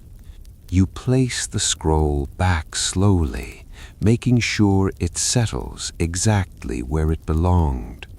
The attendant, still writing, glances up just once, gives a small, peaceful nod, and returns to his work. You move toward a bench near the center of the room. It is made of stone, but topped with a thin cushion covered in faded linen. When you sit, the air around you seems to grow even more still, as though the room is encouraging you to relax completely. Your eyes wander across the shelves, to the quiet corners, to the gentle movement of dust motes drifting lazily in the sunlight. Everything here is slow. Everything here is patient. Everything here seems to say there is no need to hurry. And as you sit in that calm space, you begin to notice something else, a quiet pattern of life happening all around, subtle but deeply soothing. A young man walks in through the doorway, his sandals making soft tapping sounds. He exchanges a brief nod with the attendant and begins browsing the shelves. His expression is thoughtful but relaxed, as though he too has all the time in the world. Another visitor sits near the window, reading a scroll that he holds with both hands. His eyes move slowly across the text, never rushing, fully absorbed in the gentle rhythm of ideas unfolding before him. This library isn't a place for intense study or heated debates. It is a place for soft thought, quiet curiosity, and restful learning, a perfect complement to the warm, soothing waters of the bathhouse.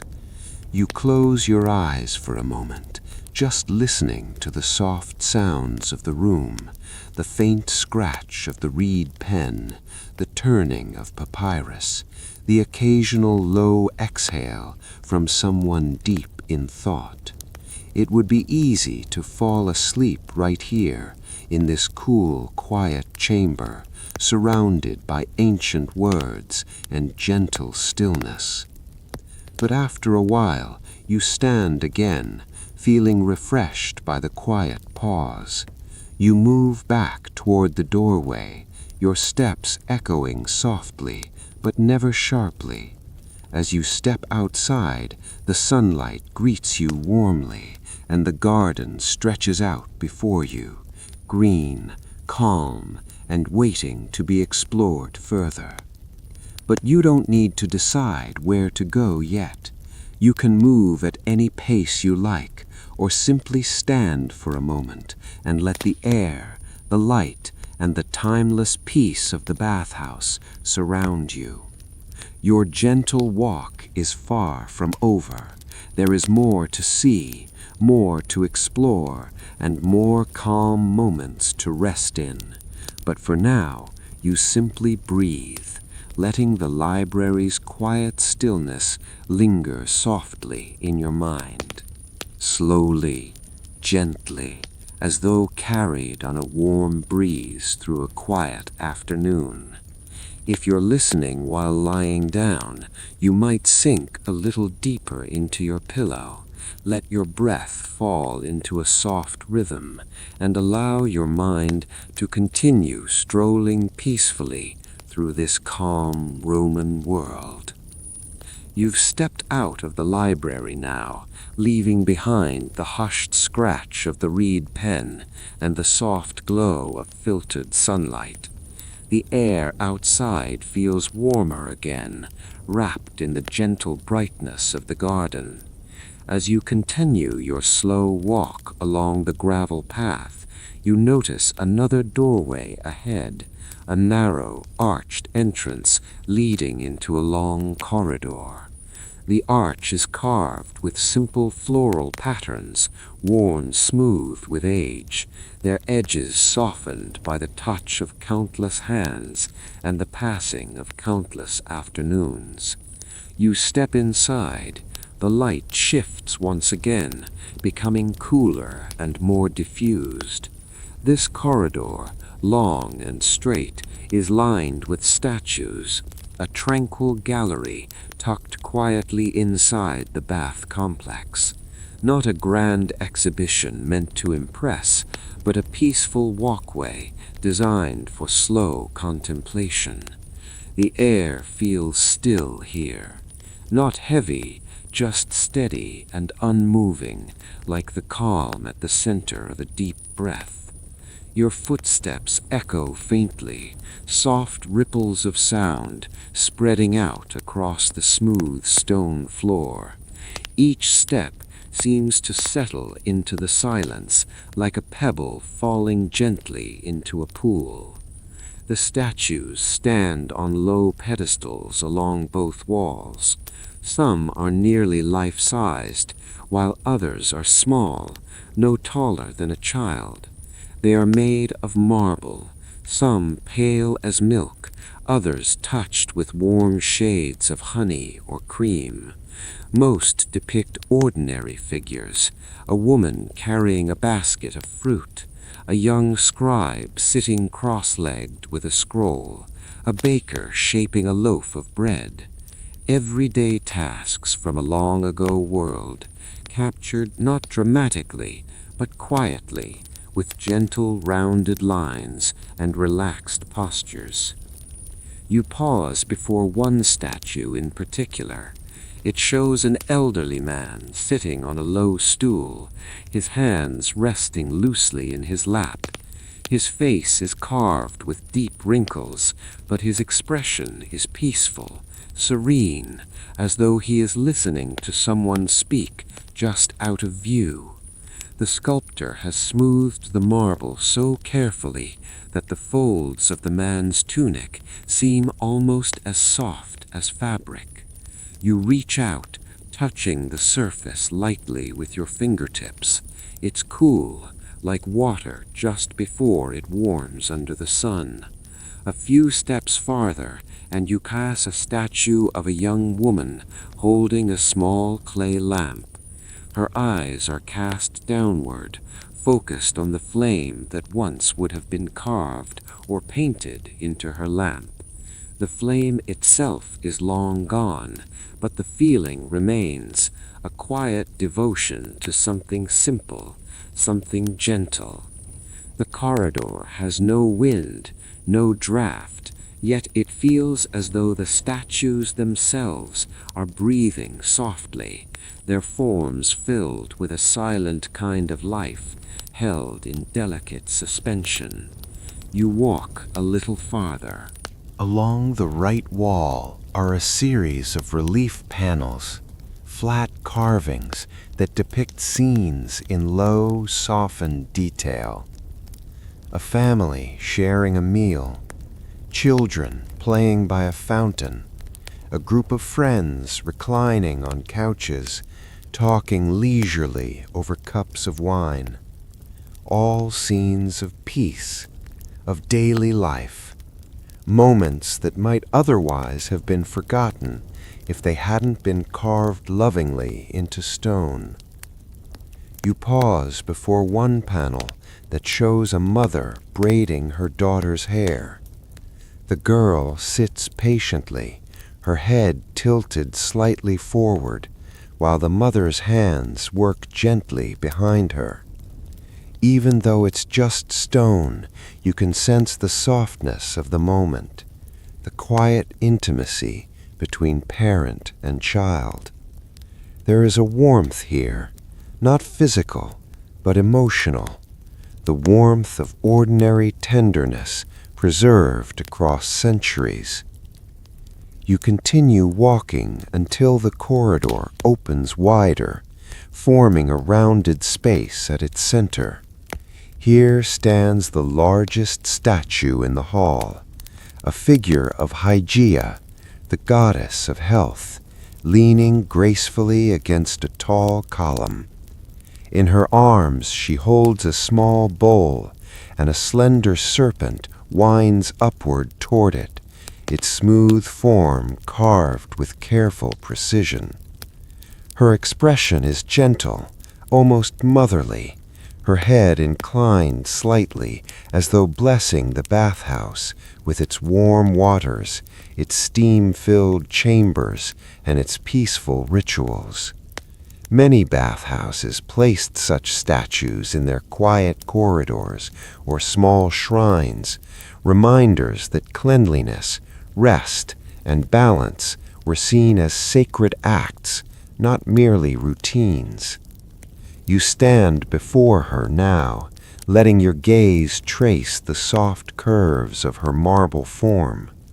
The room feels calm, almost sacred, but not in a way that demands reverence, more like a subtle reassurance, a whisper to take care of yourself, to rest, to breathe, to let the world soften around you just for a little while.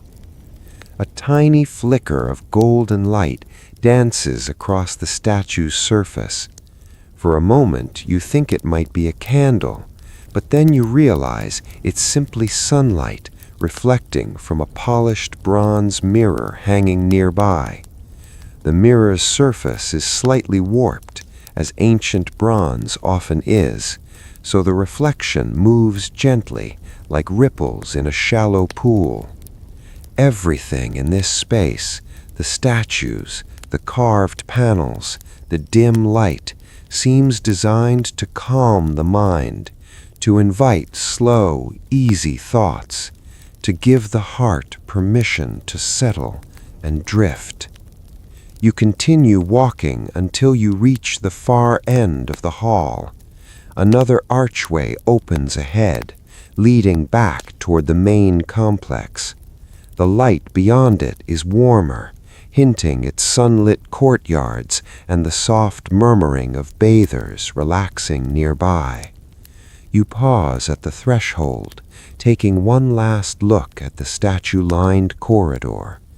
It feels timeless, as though nothing here has changed in hundreds of years.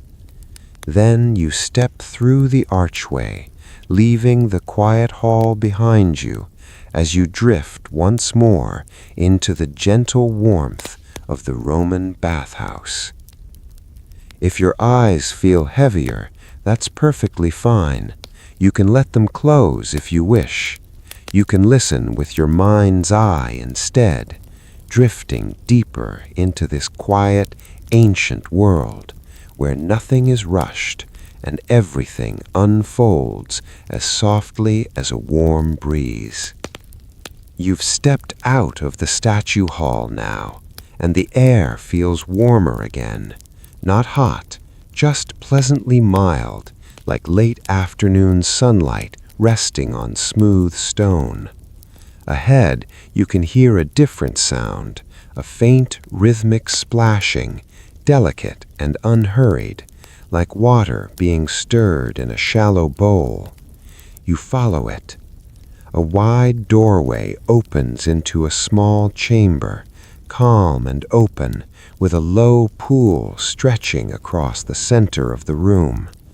The water is clear, shimmering faintly with hints of gold where the sunlight touches it. This is the Pedilavatorium, a place for foot bathing, often found at the edges of a Roman bathhouse.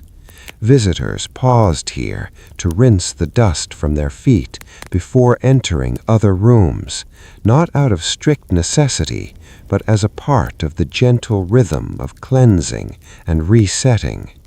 You step closer. The water is only a few inches deep, and tiny ripples sway across its surface as though the pool is breathing. Along the edges sit smooth, rounded stones, carefully arranged to rest your feet upon.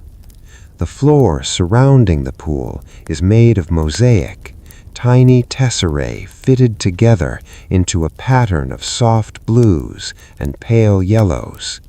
The design is simple, a scattering of small seashells and gentle wave-like curves meant to soothe the eye as much as the body. Only one other person is here, an older woman in a simple tunic, sitting slowly with her feet immersed in the warm water. She leans back slightly, her hands resting in her lap, her eyes half closed. She looks so enjoying a rare and cherished moment of stillness. You find a place along the edge and sit down. The stone is warm, holding the heat of earlier hours. When you slip your feet into the pool, the sensation is immediate and soothing, a calm, welcoming warmth that spreads gently upward as though encouraging your whole body to relax just a little more. The water moves around your ankles with soft, swirling motions. It's heated lightly, not as warm as the Caldarium and not as cool as the Frigidarium, just a pleasant, quiet middle ground where the body can rest between transitions. You let your feet drift in the water, feeling the smooth curl of the ripples around your skin. Sometimes the simplest sensations carry the deepest relaxation. The room smells faintly of herbs, a gentle blend of mint and basil, likely added to the water. These herbs weren't chosen for luxury, but for comfort, for their ability to soothe tired muscles and quiet the mind. The older woman shifts slightly, sending a slow ripple across the pool. She gives you a small, peaceful smile, as if to say that this moment is meant to be shared in calm silence. On the far wall, a small alcove holds a clay oil lamp, its flame flickering lazily. The soft light mixes with the warm sun filtering through a narrow window, creating a gentle glow that paints the room in tones of amber and gold. Nothing sharp, nothing bright, just the softest kind of light, the kind that makes you want to breathe slower, sit longer, rest deeper. A pair of attendants enter quietly, their footsteps almost whisper soft, and place a fresh jug of warm water near the edge of the pool. They move with practiced grace, their motions smooth and unhurried, as though the entire bathhouse teaches its caretakers to flow like water. When they leave, the room returns to its gentle quiet, where the only sounds are the soft lapping of water and the steady, soothing rhythm of your own breath. You decide to lift one foot from the water slowly. Droplets slide down your skin, catching the warm light as they fall back into the pool with tiny, delicate splashes. You place your foot on one of the smooth stones nearby. The surface is warm, polished by time and use. You feel the contrast between the cooled water droplets and the gentle heat of the stone, a small but calming sensation that seems to settle the mind even further. After a moment, you switch to your other foot, letting the warm stone draw away any lingering tightness or tension. This foot-bathing chamber isn't a dramatic room. It isn't one of the famous baths or a grand hall, but it captures something quietly important, the Roman appreciation for small comforts woven into everyday life. Here, rest is not luxury, it is simply part of being human. Minutes could pass, or perhaps it has already been more than that. Time feels elastic in a place like this, stretching gently, never pushing you forward, never pulling you back. When you finally lift your feet from the water entirely, you place them on the warm mosaic floor and let them dry naturally in the soft air. You stand slowly, your step lighter now, your body a little looser, as though cared for in a subtle, tender way. The older woman remains seated, eyes closed again, her face peaceful. You give her a quiet nod of farewell, not with words, but but with a small, gentle moment of understanding shared between two people enjoying the same restful space. Then you walk toward the exit, each step easy, unhurried, guided by the lingering warmth on your skin and the quiet comfort in your chest. Beyond the doorway, the bathhouse awaits, still full of soft corners, restful chambers, and countless moments to drift through, slowly and calmly. Your gentle walk continues. And so, after lingering in the soft fog of the steam chamber, you step into a space that feels gentler, a transition, a halfway moment between warmth and neutrality, between the embrace of heat and the welcoming hush of cooler air. This is the Tepidarium, a room neither hot nor cold, a room meant simply to hold you, like a quiet pause in the middle of a sentence. The temperature wraps around you like a mild evening breeze, just enough warmth to keep your muscles at ease, just enough coolness to gently awaken the edges of your awareness. The air feels almost velvety, smooth, soft, easy to breathe. The mosaic floors in this chamber depict simpler designs, less dramatic than the caldarium, more delicate, tiny curling shapes, spirals, stylized leaves, and drifting motifs that seem to echo the rhythms of thought when one grows sleepy. You walk slowly, letting your feet glide across the patterned stones, each step unhurried, each movement gentle, and the faintest traces of warmth radiate upward, melting into your skin. In the tepidarium, Romans would often pause simply to enjoy the sensation of being unburdened. No rush, no demands, just a moment to let the mind drift like a soft tide.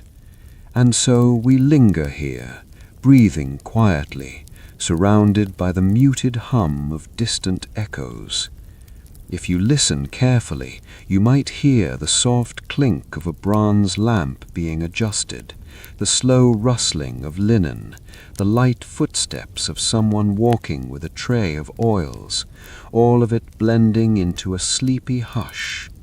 A Roman attendant approaches, not hurriedly, but with the steady, gentle grace of someone accustomed to maintaining calm.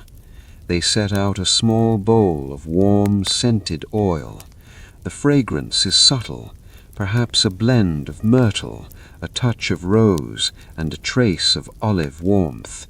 Nothing sharp, nothing bright, just the softest kind of aroma, drifting into the air like a sigh. You sit upon a smooth bench along the wall, its surface still faintly warm, and the attendant offers a polite, quiet nod before retreating, leaving you alone with the peaceful atmosphere. There is nothing you need to do, just rest, letting the calm wrap around you, letting your thoughts loosen like threads slowly unraveling. In this gentle in-between space, you can feel time stretching in a soft, unbroken line. Moments expand and drift, becoming fluid, becoming light, becoming something you ride upon rather than something you follow. The Romans believed the tepidarium was essential for harmony. To them, warmth and cold meant little without the pause between them, without the transition, without the quiet bridge from one sensation to the next. And so, for a few breaths, you allow yourself to exist just as they did, resting in the middle of calmness, neither rising nor sinking, neither heating nor cooling, simply being. A soft breeze flows in from a small aperture near the ceiling, carrying the faint murmur of water from a nearby fountain. It mingles with the slight warmth of the air, creating a sensation like the gentlest flutter of a feather against your cheek. Your body feels weightless now, as if the warmth of the previous rooms has softened every edge, smoothed every line, quieted every lingering tension. You take a slow, easy breath, holding it just long enough to feel the serenity settle within your chest before letting it out in a long, unhurried exhale. Somewhere, a bronze brazier glows faintly, casting a soft amber hue across the floor. Its light ripples over the mosaics like sunlight drifting over a calm sea. Everything feels muted, subdued, dreamlike. After a time, there is no need to measure how long you rise again, calm, unhurried, rested. Ahead lies a room that is cooler still, a place of gradual awakening, a place where warmth loosens its hold and allows the world to grow crisp once more. But before you step forward, you take one last moment to look around the tepidarium, to memorize this feeling, this soft middle ground, this restful pause.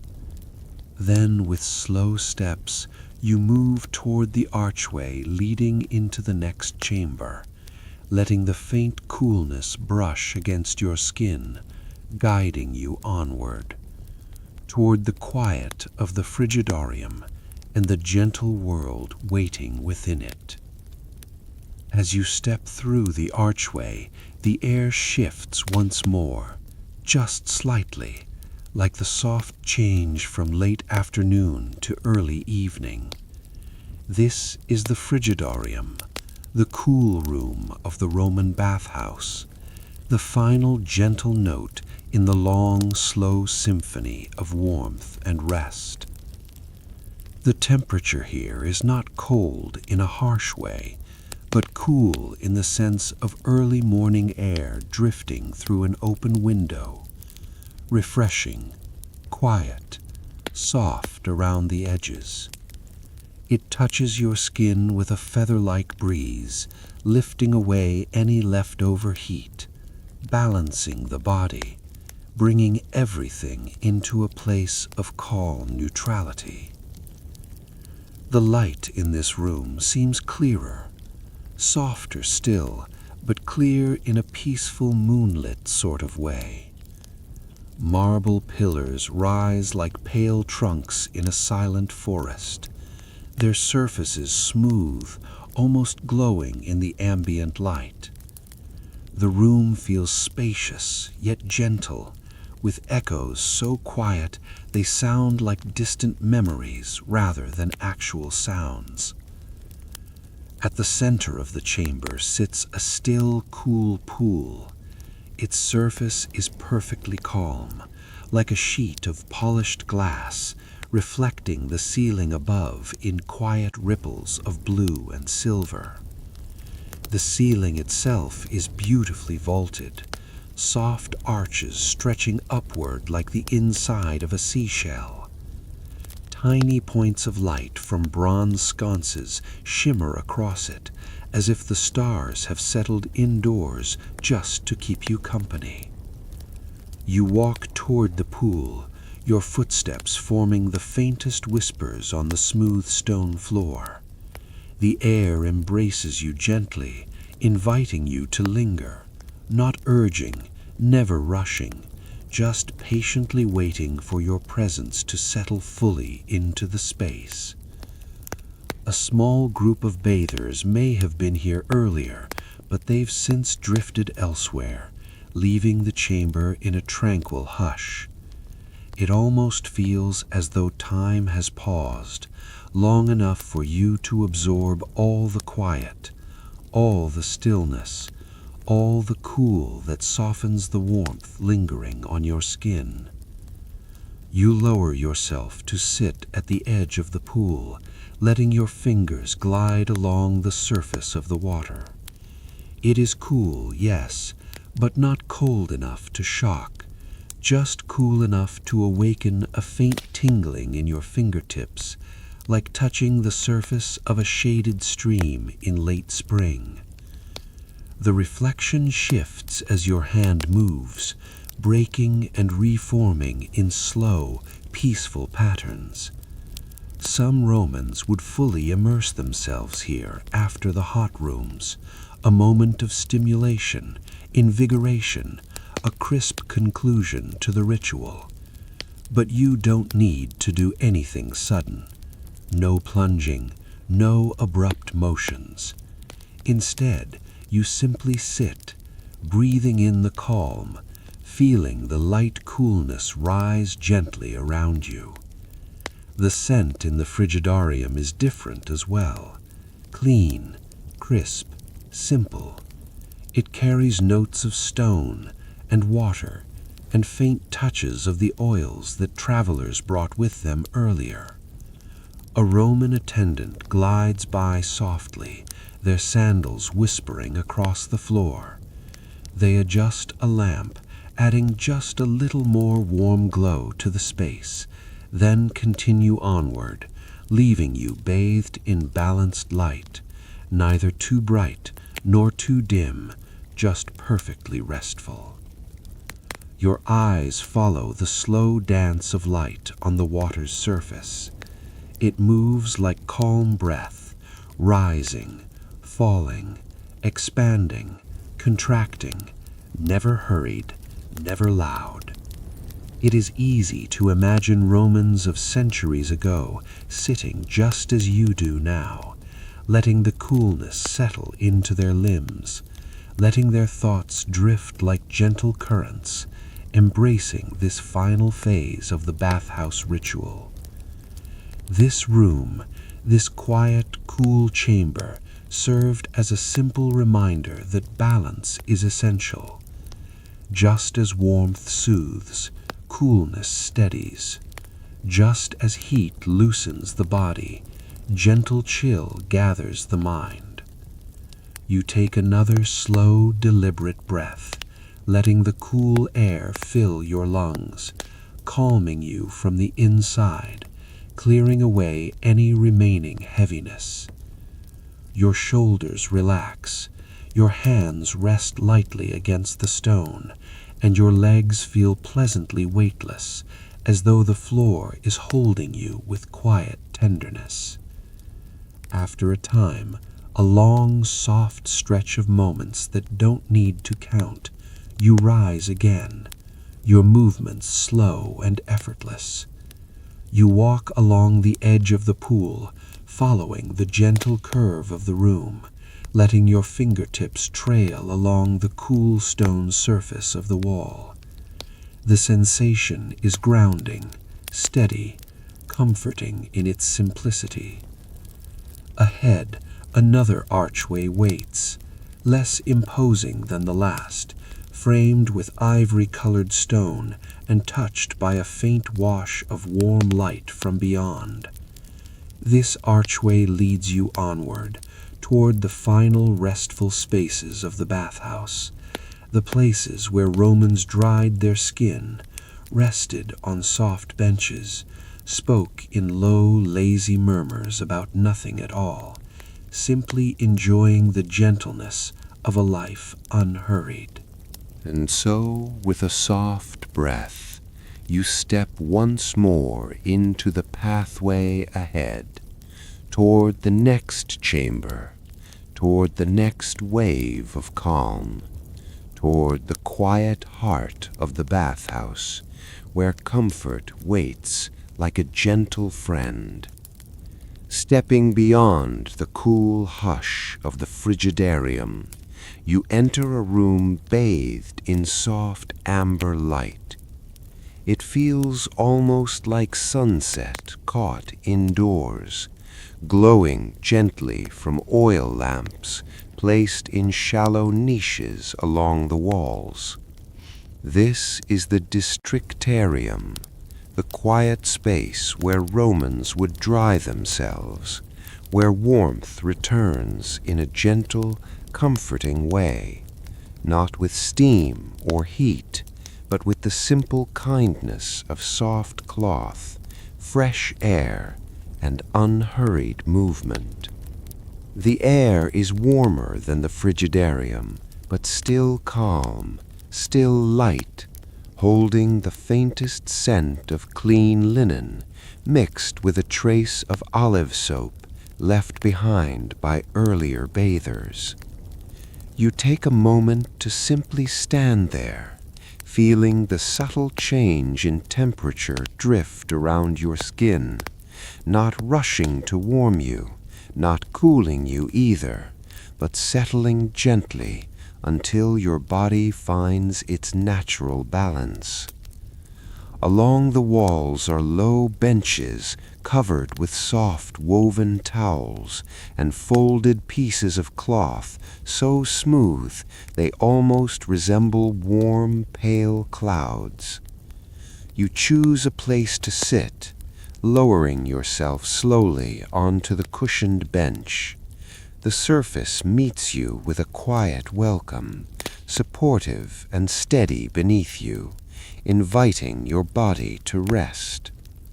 In ancient times, this room would be filled with the quiet rustle of linen, the soft scrape of a strigil, a curved bronze tool used to remove oil and sweat gently, though in your version of this peaceful ritual, no scraping is needed, only comfort, only calm.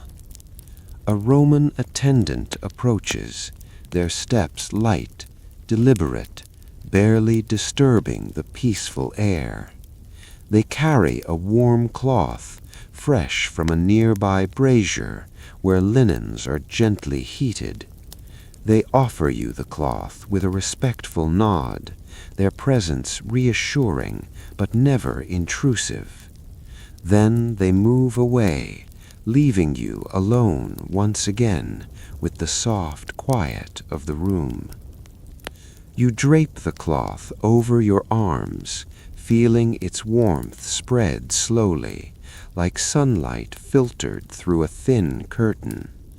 The sensation eases into your muscles, melting the faint coolness from the Frigidarium and wrapping you in serenity.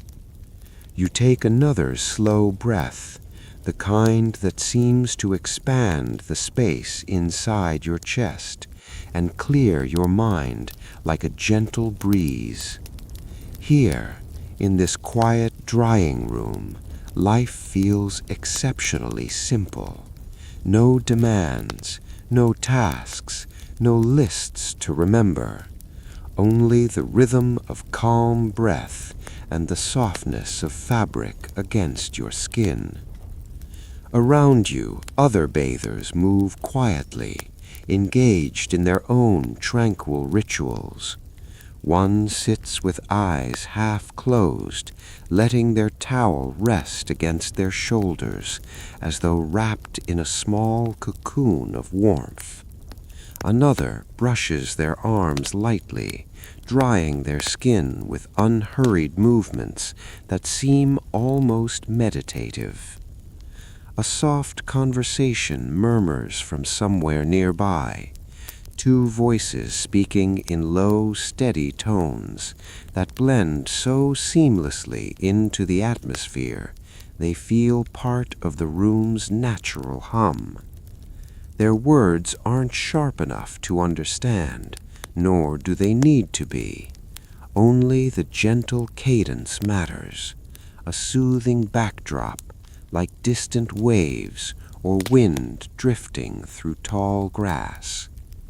You notice the details of the room, pale stone walls smoothed by centuries of use, a small carved shelf holding earthen bowls filled with herbs once used for scenting oils, and a single bronze mirror slightly fogged with the breath of the warm air. Nothing here demands your attention, yet everything welcomes it softly, if you choose to look. You lift your gaze toward the ceiling, which rises in a gentle curve, like a calm sky in the early hours of dawn.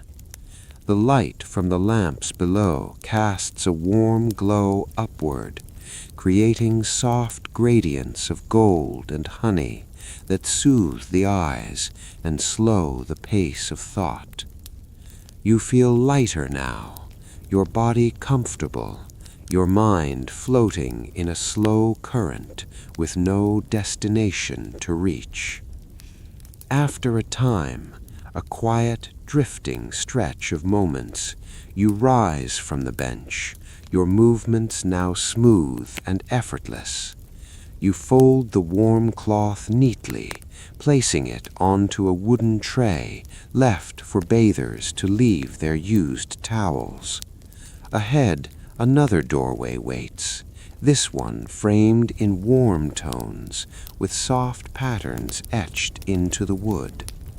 Through that doorway lies the final sequence of the Roman bathhouse ritual. Places to lounge, to sip cool drinks, to recline with friends, to let the last remnants of heat and calm settle gently into one's bones.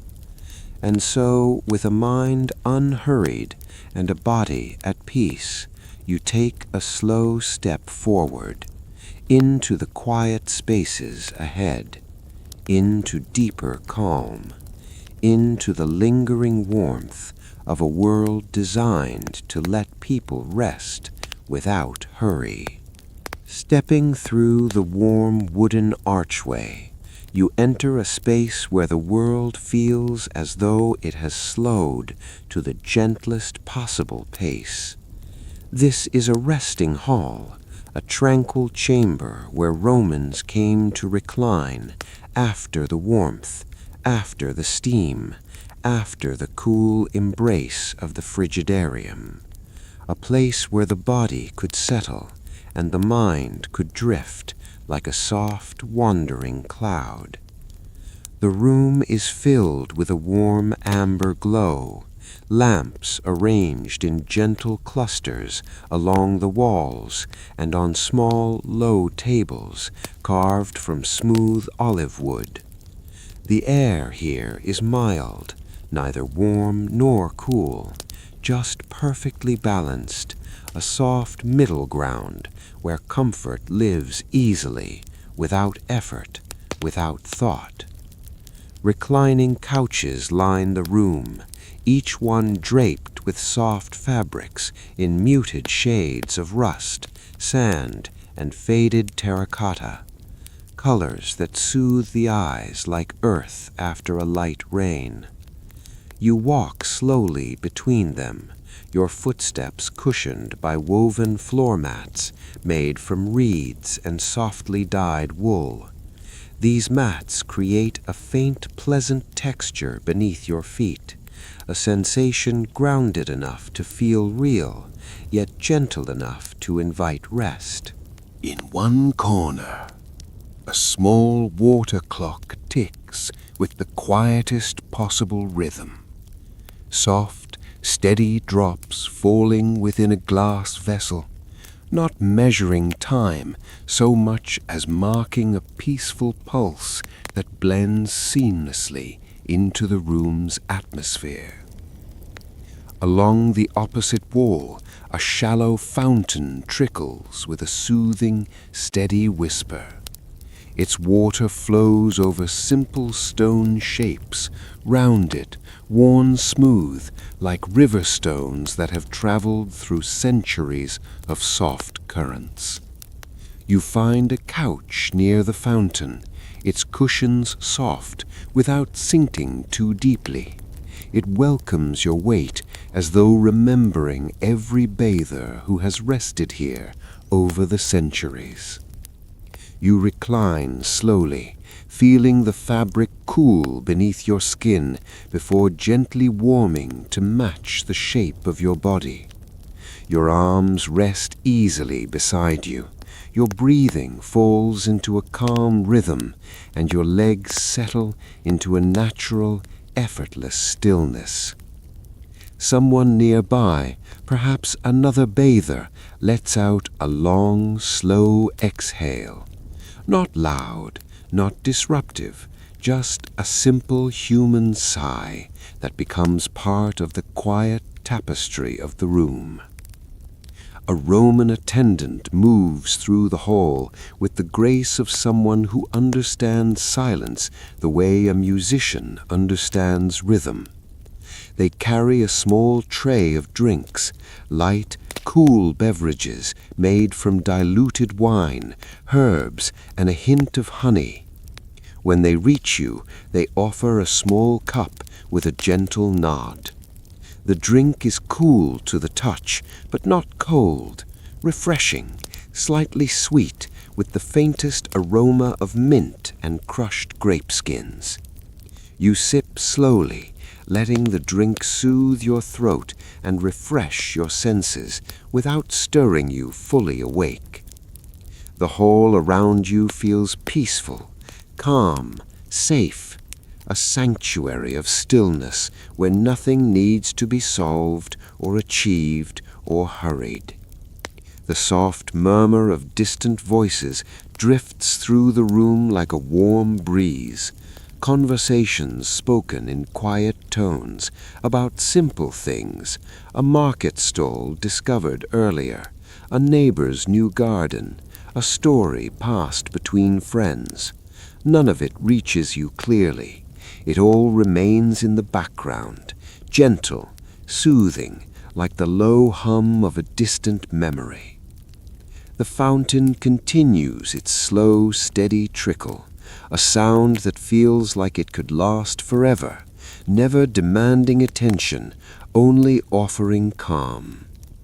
The light in the hall begins to shift subtly, not because the day is changing, but because the oil lamps flicker with soft, golden pulses that sway like a heartbeat in a restful dream. You adjust your position slightly, turning your head just enough to feel the gentle cushion support your cheek. Your eyelids grow heavier, as though they understand the purpose of this room before your mind does. For Romans, this was a place to pause, to let the world soften, to let the body return to itself, to let the mind float freely between wakefulness and rest. And here you are, experiencing the same quiet ritual, the same gentle interlude of calm that people sought centuries ago. No rush, no tasks waiting, nothing but the soft drift of moments passing like slow-moving clouds.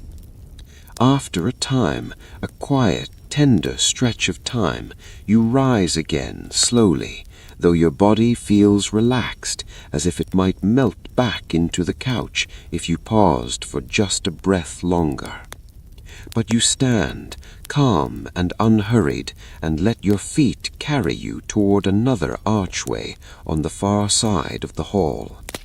This one is decorated with delicate carvings of vines and leaves, worn smooth by many hands and softened by centuries of warm Roman air. Beyond it lies the final stages of the Bathhouse journey, spaces meant purely for leisure, for conversation, for drifting thoughts, and for peace deep enough to linger long after one returns home. And so, with a quiet breath, you step forward, letting the calm carry you onward into the next gentle chamber. The archway leads you into a room that feels as though it sits just at the edge of dreams, a space where voices settle into warm whispers, and the world moves as gently as slow-moving water. This is the conversation room, a place where Romans gathered after their bath, not to debate, not to argue, but simply to speak softly, to share small stories, to pass time in peaceful company. The hall is spacious, but it does not feel large.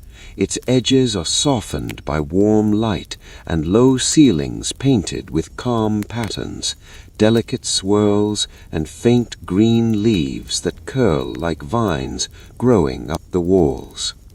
Reclining couches are placed in loose circles, not in perfect lines, but arranged with a natural ease, as if the room itself wanted people to drift into small groups and quiet companionship. The cushions are covered in soft fabrics, woven from wool, dyed in gentle earth tones, ochre, faded blue, muted sage. When you walk past them, your fingers feel their textures just lightly, comforting, uncomplicated, inviting. Candles burn in bronze lanterns suspended from short chains overhead. Their flames sway in the lightest currents of air, casting warm, gentle shadows that move so slowly you can almost imagine them breathing. A soft hum of conversation fills the room, not loud, never sharp, just a continuous warm murmur, like wind rustling through dry grass on a calm afternoon. Most of the voices blend together into a peaceful flow of sound.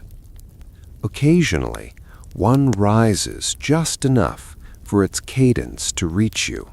Not the words themselves, only the rhythm, soothing and unhurried.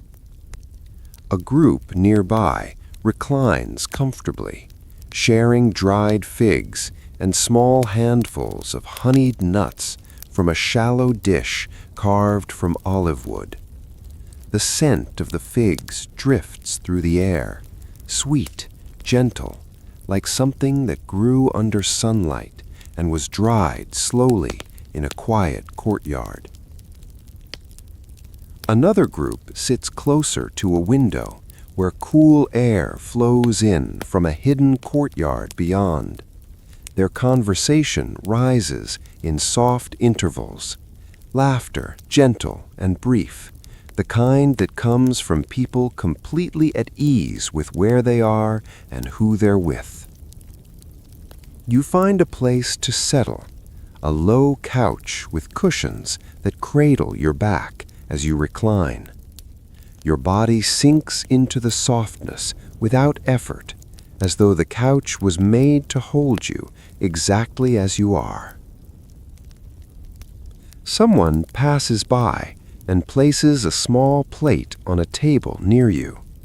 On it rests a piece of flatbread, slightly warm, spread with a touch of fresh cheese and herbs crushed so finely they perfume the air around it. You don't need to eat if you don't wish to.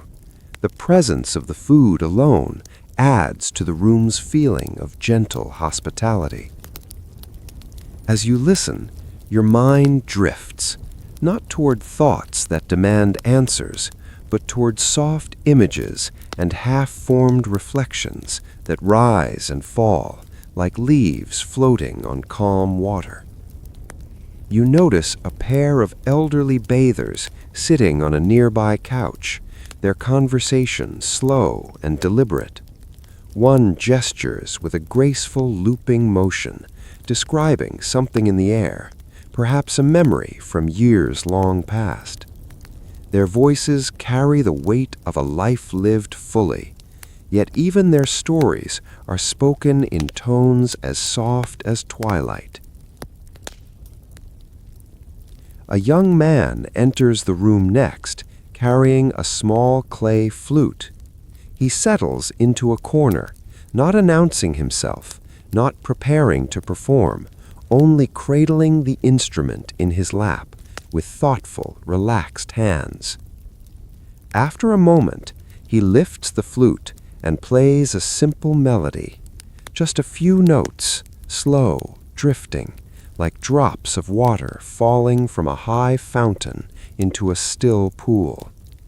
The room responds in kind, voices softening, breathing deepening, the atmosphere settling even further into peaceful repose.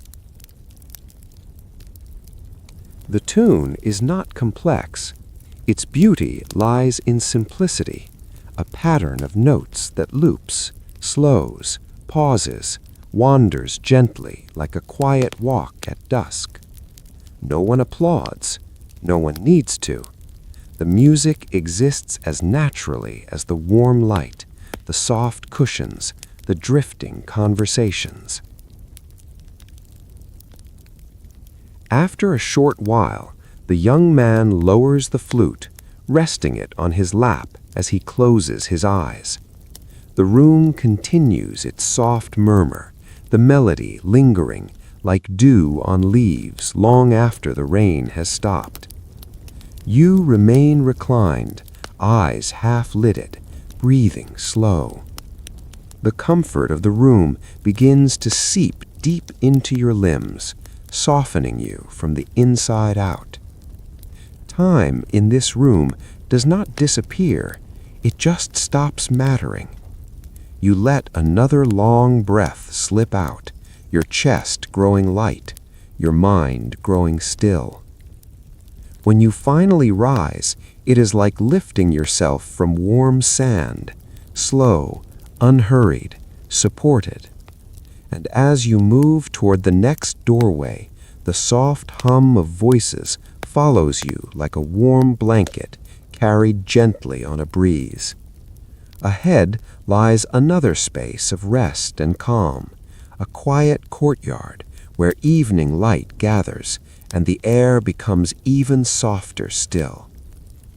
And so, with peaceful steps, you drift forward into the next gentle part of your Roman bathhouse journey. Your breath, your thoughts, your shoulders, and sink gently into the next calm space.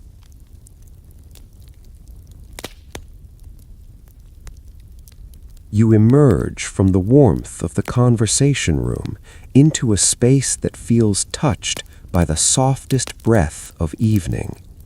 This is the courtyard, a gentle open-air sanctuary nestled at the heart of the bathhouse, a place where fresh air drifts without hurry, where the sky itself becomes part of the architecture. The transition is so smooth that you barely notice it at first. There is no sudden gust of wind, no jarring shift in temperature, only a gradual deepening of stillness and a faint, cool whisper that brushes across your skin like a quiet greeting.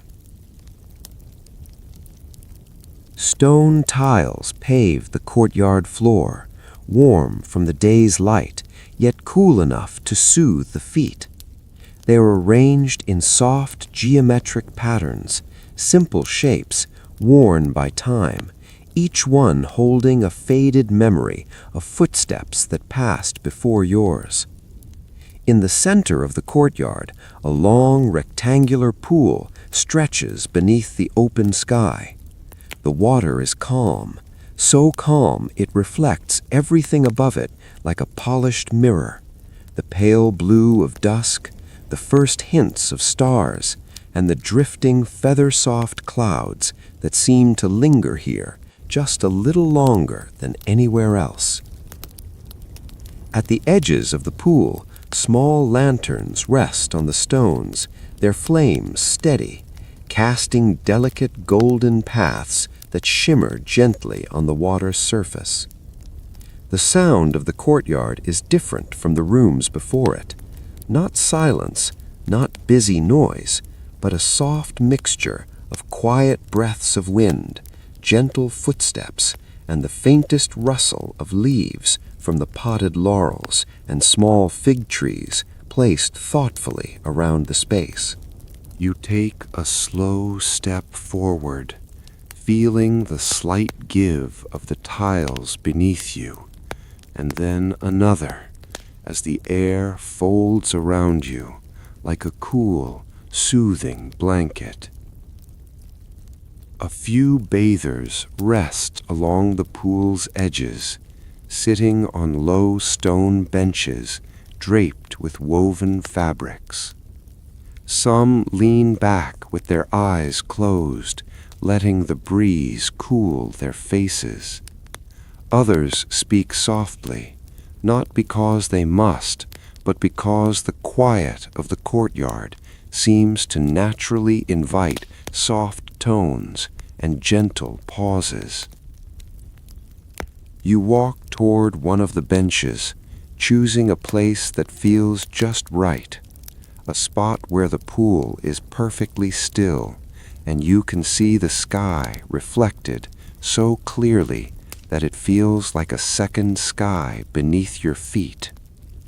You sit slowly, letting your body settle, your weight sinking into the cushion as though the bench was expecting you. The breeze brushes your cheeks, carrying with it the faint scent of fresh herbs, rosemary, bay leaf, and a hint of lavender that must be coming from the small planters arranged in neat rows near the walls. The fragrance is subtle, never sharp, never insistent, just a soft undertone to the quiet air. Somewhere in the corner of the courtyard, a tiny waterspout trickles into a shallow basin, adding the gentle sound of droplets joining water again and again in an unending, soothing rhythm. Your eyes drift upward to the slice of sky framed by the courtyard walls. The light is changing, shifting slowly from pale afternoon blue to the gentle hues of dusk, lavender, peach, a softening gray that feels like a whispered lullaby. You notice a bird perched on the stone ledge above, its silhouette still against the darkening sky. It tilts its head once, as though observing the quiet humans below, and then flutters softly away, disturbing nothing, leaving the air just as calm as before. You breathe in deeply, the coolness of the evening filling your lungs, moving slowly through your chest and releasing with a gentle sigh that feels like letting go. Somewhere behind you, a door opens quietly, and a pair of attendants enter the courtyard, carrying small trays of refreshments. Their steps are soft, almost soundless, as they move from bench to bench, offering simple treats to anyone who wishes for them. When they reach you, they offer a small clay cup filled with chilled herbal water, just a hint of mint, a touch of lemon peel, and a coolness that refreshes without waking. You sip slowly. The drink glides across your tongue, soothing, clean, light as a drifting cloud. The attendant nods softly and moves on, leaving you once again alone with the courtyard's stillness. Time seems to stretch here, not long, not short, just gentle, a suspended, quiet moment where nothing is required and everything is allowed to simply be. As the sky deepens, the first stars appear, like faint pinpricks of silver in the evening's soft cloak. They shimmer lightly on the pool's surface, their reflections wavering with the tiniest ripples in the water. The lamps around the courtyard glow warmly, their light folding into the growing darkness like candlelight in a soft room. You feel your body sinking deeper into comfort, your legs heavy and relaxed, your arms resting loosely at your sides, your thoughts drifting like leaves on a quiet river. At the far end of the courtyard, another doorway waits, warmly lit, its wooden frame smooth and welcoming. It leads to the final spaces of the bathhouse, rooms meant purely for unwinding, for calm conversation, for reclining with cushions and drifting into drowsiness. But for now, you remain where you are, wrapped in the quiet of dusk, the calm air, the soft murmurs of distant voices. This courtyard, this gentle open-air heart of the bathhouse, feels like a pause in the middle of time, a perfect still moment before you continue your peaceful journey into the last, most restful chambers. If you're still awake, drifting somewhere between the warmth of imagination and the softness of sleep, then let us continue our gentle wandering. And if you've grown drowsy and the details feel hazy, that's perfectly all right. This part of the story, like the warm air in a Roman steam room, is meant to blur softly around the edges. Let us slip quietly into another corner of the bathhouse, one that many visitors of the Roman world never saw, yet one that contributed to the peace they enjoyed. You and I take a slow turn down a narrow corridor. Unlike the wider halls we strolled earlier, this one is slightly dimmer, softer, as if it prefers to be unnoticed. The smooth stone walls here feel cooler, and the sound of distant murmurs seems far away, muffled by thick layers of plaster and time. A gentle torch flickers in a bronze sconce, casting a warm glow that dances lazily across the surfaces. It gives just enough light for your sleepy mind to follow along without strain. Ahead of us is a simple doorway, unadorned, modest, useful. This is one of the service areas of the Roman bathhouse, tucked behind the grand rooms we explored earlier. These quiet spaces were the hidden heartbeat of the complex, where attendants moved with practiced ease, keeping everything running smoothly. And now, in this soft moment, we will explore them as though drifting through a dream. Just to the right is a small storeroom. You push the door slowly, and it opens with the faintest sigh. Inside, neatly folded linen towels are stacked in tall piles. They look almost like marshmallows in the low light, pale, soft, inviting. Roman towels weren't quite like the fluffy versions we know today. Many were simple woven cloths, sturdy, absorbent, easy to clean, yet seeing them arranged so neatly brings an unexpected sense of comfort. The attendants kept them in careful order, always ready for bathers who emerged glistening from warm pools or dripping from refreshing cold dips. A faint smell of clean fabric lives here, perhaps a hint of olive oil soap. It's a small room, but one that feels peaceful in its usefulness. You can almost imagine a weary attendant coming in at the end of a long day, appreciating the quiet before returning to the bustle outside. We leave the towels behind, stepping softly so as not to disturb their restful stillness. Further down the corridor is another tiny room, more an alcove really, where simple tools lie carefully arranged. Here are the brushes used to sweep the floors, the ladles for pouring water when needed, the polished bronze oil jugs that gleam softly even in dim light. An amphora of olive oil rests on a clay stand, still warm from earlier use near the caldarium. A thin film of golden oil floats on its surface, glowing faintly under the torchlight.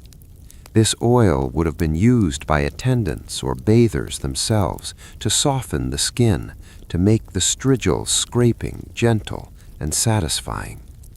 Everything here has a quiet purpose, not flashy, not decorative, just helpful.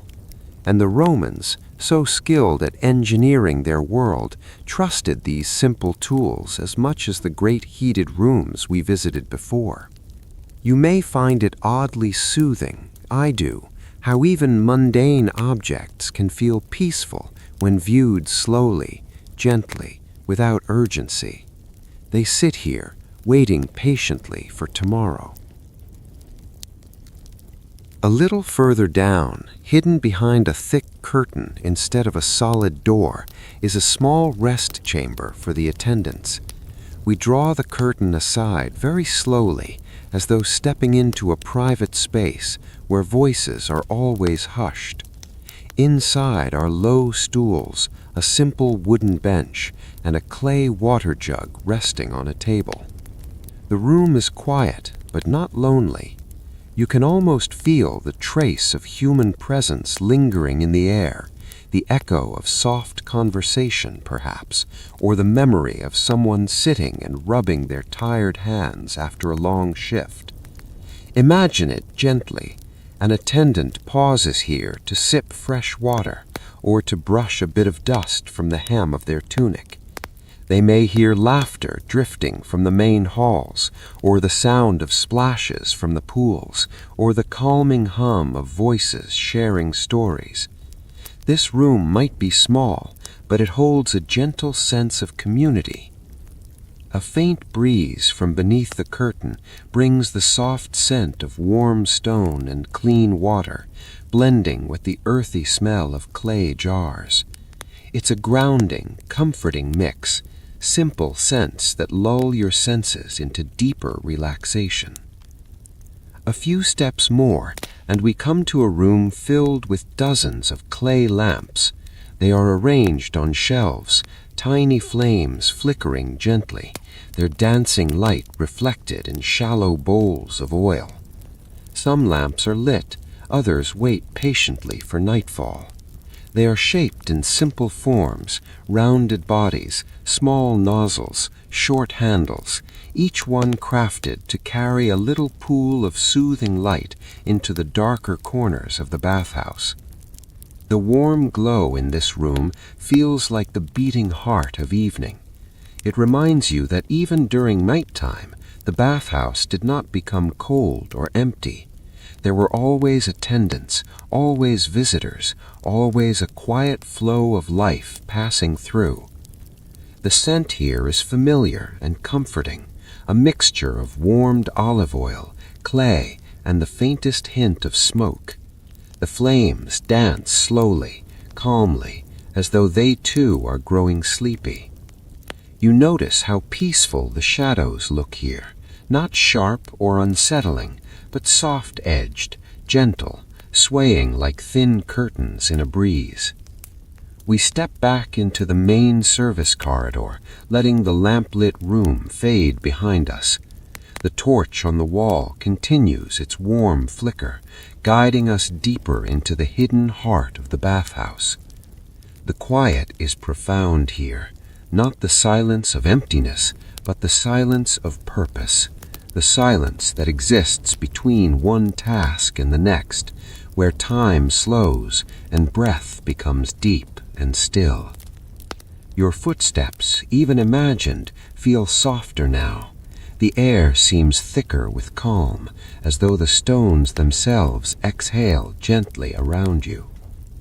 Ahead, the corridor continues on, curving slightly to the left, and we follow its quiet path without hurry, without intention, simply moving as the story moves, one peaceful step at a time. At the next turn, we find another small room, a storeroom filled with clay bowls, simple plates, wooden cups, and utilitarian tools. Many of these would be used for mixing oils, holding water, or storing herbs and powders for various bath rituals. They sit on wooden shelves, arranged in tidy clusters, wide bowls with gently curved rims, narrow jars with cork stoppers, small scoops carved from smooth wood, folded cloths stained faintly with years of use. There is beauty in their simplicity. Each item carries a quiet story, a hint of the hands that crafted it, and the countless bathers who unknowingly benefited from its presence. You let your gaze drift over them slowly, the way someone might trace the outline of a familiar memory. There's no need to rush, no need to think too hard. Just breathe softly and let the stillness settle deeper into your mind. We leave the storeroom behind, walking once again along the curved passage. The stone floor here is cool and smooth beneath your feet.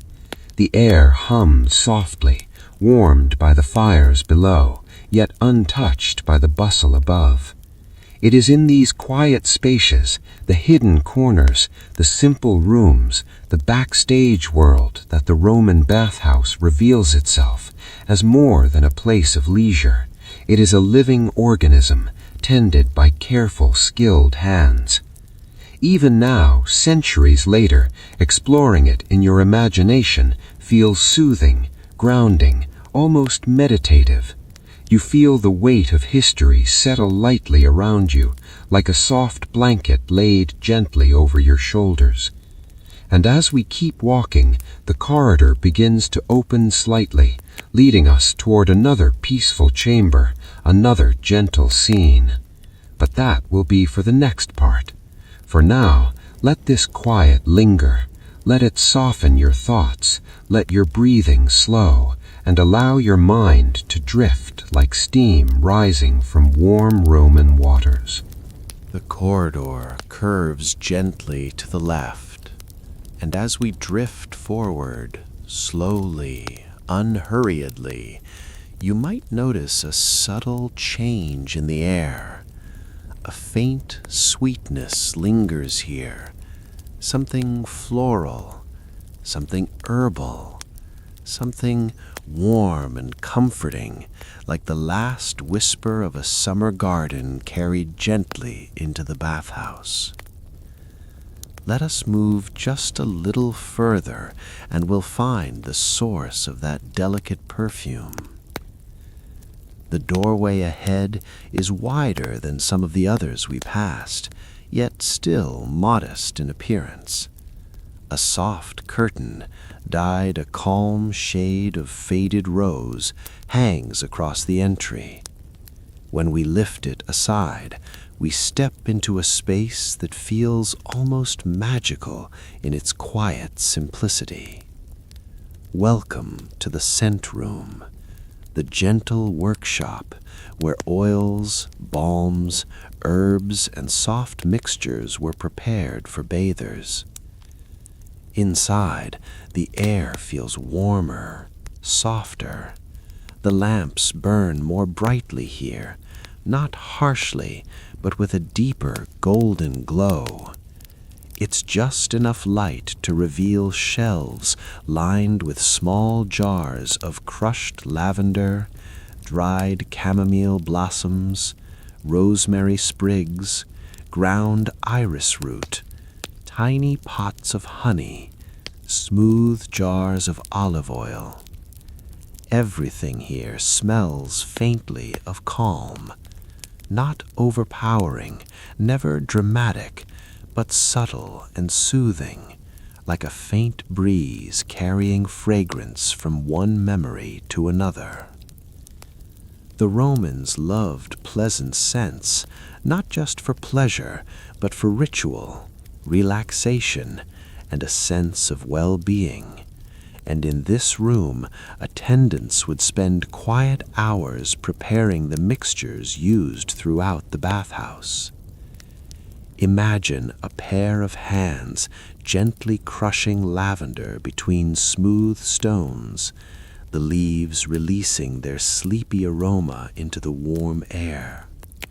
Or picture someone stirring olive oil in a small clay bowl, adding a drop of rose water, then another, until the mixture becomes silky and fragrant. Every movement here is slow, careful, intentional, just like our journey. At the center of the room stands a low wooden table. Its surface is worn smooth by years of gentle work. On it sit a series of simple tools, a stone mortar and pestle, wooden stirring sticks, tiny scoops, a shallow bronze bowl, and a few cloths neatly folded and tied with cord. Even the shadows in this room seem to fall softly. They rest on the table like a blanket, quiet and unintrusive. Let us pause here for a moment. Imagine running your fingers lightly over the surface of the table, feeling the faint indentations where countless herbs were ground and mixed. The wood holds warmth, as though touched by sunlight long ago. You might hear a faint scraping sound, the memory of pestle on stone.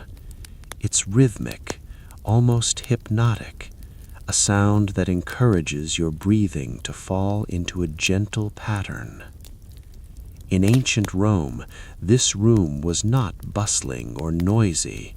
It was patient, calm, a place where time slowed down even while the bathhouse beyond it hummed with life.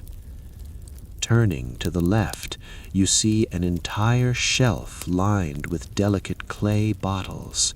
Some are sealed with wax, others are stoppered with cork or fabric. Their surfaces are labeled with faint markings, simple symbols and letters indicating their contents. Here are some of the soothing oils you might find. Rose-scented oil, comforting and soft. Lavender oil, perfect for easing tired muscles. Bay leaf oil, warm and invigorating. Myrtle oil, fresh and grounding. A gentle mint infusion, cooling and soothing. Some bottles contain blends, mixtures designed to soften the skin or relax the mind. Others were used in rituals or massages, or simply to add a pleasant fragrance to the steam rooms. You don't need to remember their names. Just let the idea of them drift through your mind like steam rising in a warm bath. In the corner sits a small wooden chest with tiny drawers, each one neatly labeled. We open one of the drawers slowly, and inside is a soft pile of lavender, its color muted but still recognizable. Another drawer contains powdered sage, another tiny dried petals of rose, another crushed pine needles. Each drawer releases a gentle sigh of scent when opened, as though greeting the air after a moment of quiet rest. Imagine an attendant selecting just the right herbs for a bather who wanted calmness, or for someone seeking a refreshing cleanse, or perhaps for a visitor hoping to ease tired joints. Everything here was practical, yet peaceful. And even now, imagined centuries later, it carries that same sense of soft purpose. Near the far wall is a tiny clay oven, hardly bigger than a large bowl. It radiates the faintest warmth, perfect for warming oils before use. You can almost picture someone placing a small bronze cup on its surface, watching the oil inside melt into liquid gold. When it warms, the scent, perhaps soft chamomile, drifts gently across the room. Nothing in this place moves quickly. Even the heat spreads slowly, like a deep breath released into the air. And as you stand here, your mind may begin to drift deeper into relaxation, carried by the peaceful rhythm of this quiet space. Let yourself imagine the presence of a calm, experienced attendant, someone who has spent years in this room, working quietly, respectfully. Their movements are slow, almost meditative, grinding, stirring, pouring, folding, warming. They prepare mixtures not with urgency, but with care. And though we cannot hear them speak, you can sense the gentleness in their presence, the dedication in their hands. Sometimes they pause to smell a mixture, eyes closing just for a moment. Other times they clean their tools with warm water and soft cloths, listening to the distant echoes from the bathhouse. This room might be small, but to them it is a world of calm. And now, for these few moments, it is yours as well.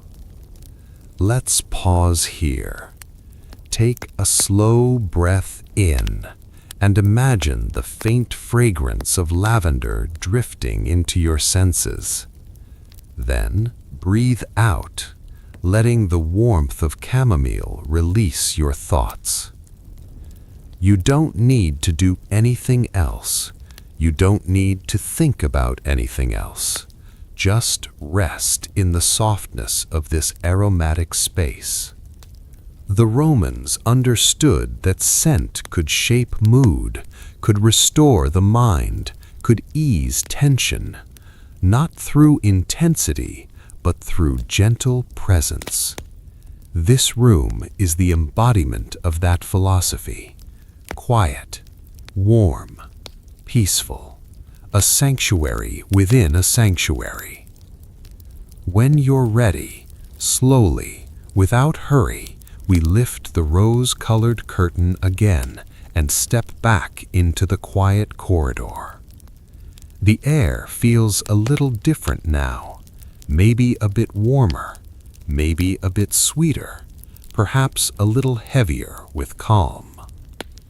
Behind us, the scent room continues its silent work, preparing its gentle offerings for another day. Ahead, the corridor continues, leading us toward more hushed corners of Roman life, more forgotten details, more restful scenes. But for now, let the soothing fragrances linger in your thoughts. We continue along the gentle corridor, following its slow curve until the air begins to grow cooler, lighter, touched by something fresh and quiet. A faint whisper of open space drifts toward us. The scent shifts too, not strong, but subtle. A hint of leaves, of distant greenery, of cool stone kissed by outdoor air. The corridor opens into a small archway. Beyond it lies a calm and unexpected refuge within the bathhouse, a private garden courtyard tucked away like a secret the walls have been keeping for centuries. This was not the grand courtyard for guests, with fountains and statues and laughter drifting in the sunlight. This was something else, something quieter. A place for attendants to move between tasks, for the heat of the furnaces to breathe into the sky, for the bathhouse itself to exhale. Let's step through the archway together, slowly, gently, like entering a dream. The moment you cross the threshold, the space opens softly around you. The courtyard is modest, enclosed by tall stone walls that rise like protective arms around it. The sky above is a gentle wash of evening blue, slowly deepening as the day settles into twilight. Only a sliver of the fading sun reaches this hidden corner, painting the tops of the walls with golden light. The ground beneath your feet is smooth packed earth with stepping stones placed carefully across it, pale stones that feel cool and steady, guiding your path without demanding attention. While the bustle of the larger bathhouse lies somewhere beyond these walls, here all is quiet. You hear only the softest sounds, a gentle rustle of leaves, the distant trickle of water from a small, simple fountain, a faint chirp of an evening bird settling into a perch, the low hum of warm air rising from the hypocaust flues nearby. Everything here encourages your thoughts to slow, to widen, to soften into stillness. To the right, arranged neatly against the wall, are several terracotta pots filled with herbs used throughout the bathhouse. They are not extravagant, just sturdy, practical clay containers, but in the fading light they look beautiful in their simplicity. You notice rosemary with its long, slender leaves, thyme in a rounded, fragrant mound, mint with bright green sprigs, a few pots of basil, lavender, pale violet and resting softly, small clusters of marjoram. These herbs were grown to refresh the air, to mix into oils, or to scent the steam rooms. The Romans were mindful of nature's small gifts, appreciating the way a plant could calm the mind or soothe the body. As you pass by, a gentle breeze stirs the leaves. The scents lift softly, almost imperceptibly, creating a natural perfume that mingles with the cooling air. There is something calming in the idea that even within a busy bathhouse, a tiny garden like this quietly thrived, untouched by rush or noise, content simply to grow. Near the opposite wall, a low stone bench curves gently along the edge of the courtyard. Above it, a wooden trellis supports a climbing plant, perhaps ivy or a small vine, its leaves casting soft shadows across the seat. Let us walk slowly toward it. The bench is smooth and cool, shaped by countless moments of rest left behind by attendants and workers. Perhaps someone paused here to take a breath between tasks, or to sip water, or to simply sit in quiet thought while the world continued beyond these walls. Imagine sitting here too, letting your body relax, letting your mind grow heavy, letting the hush of the courtyard settle into your muscles. The vine above rustles faintly, a tender, soothing sound, like a whisper of nature in an otherwise crafted place. If you lean back gently, the stone gives steady support. The air carries the soft mingling scents of herbs, warm stone, and the lingering warmth of distant fire. Here, time feels slower, softer, as though it moves not in minutes or hours, but in deep, peaceful breaths. In the heart of the courtyard stands a small stone fountain, simple in design but beautiful in its peaceful purpose. A gentle trickle of water flows from a smooth spout carved into the side. The water gathers into a shallow basin, creating soft rhythmic sounds that echo lightly against the surrounding walls. Drip, drip, a whisper of flow, then another drip, just enough to soothe the mind, like a lullaby written in water. You walk closer and look down into the basin. The water is clear and still, reflecting the dimming sky above. As the first stars appear overhead, their tiny shimmering points ripple on the surface whenever the fountain releases its quiet drops. A few tiny leaves float lazily across the water, perhaps fallen from the herbs or from the vine-covered trellis. Their movements are slow and calming, drifting like gentle thoughts passing through a mind ready for sleep. You can almost imagine someone coming to this fountain at dawn to fill a small clay cup for mixing herbs, or at dusk to wash their hands after tending the fires. It is a small piece of tranquility surrounded by stone. As you stand near the fountain, you notice a faint warmth rising from certain parts of the courtyard floor. These warm spots are where the hypocaust channels, the heated air tunnels beneath the floors, breathe upward ever so slightly. You might stand over such a place. The warmth is subtle, like heat rising from a sun-warmed stone after sunset. It brings a gentle contrast to the cool evening air. Imagine the way attendants would pause here in winter, standing briefly in the warmth before returning to their work, or the way the plants nearby grew just a little differently because of the mild heat beneath the soil. Even invisible systems like the hypocaust had their own quiet presence here, working silently, steadily, simply being part of the living breath of the bathhouse. This warmth underfoot feels like a whisper from centuries ago, a soft reminder of all the hands and minds that built and tended this place. There are corners in the courtyard where the light fades entirely, leaving deep, soft shadows.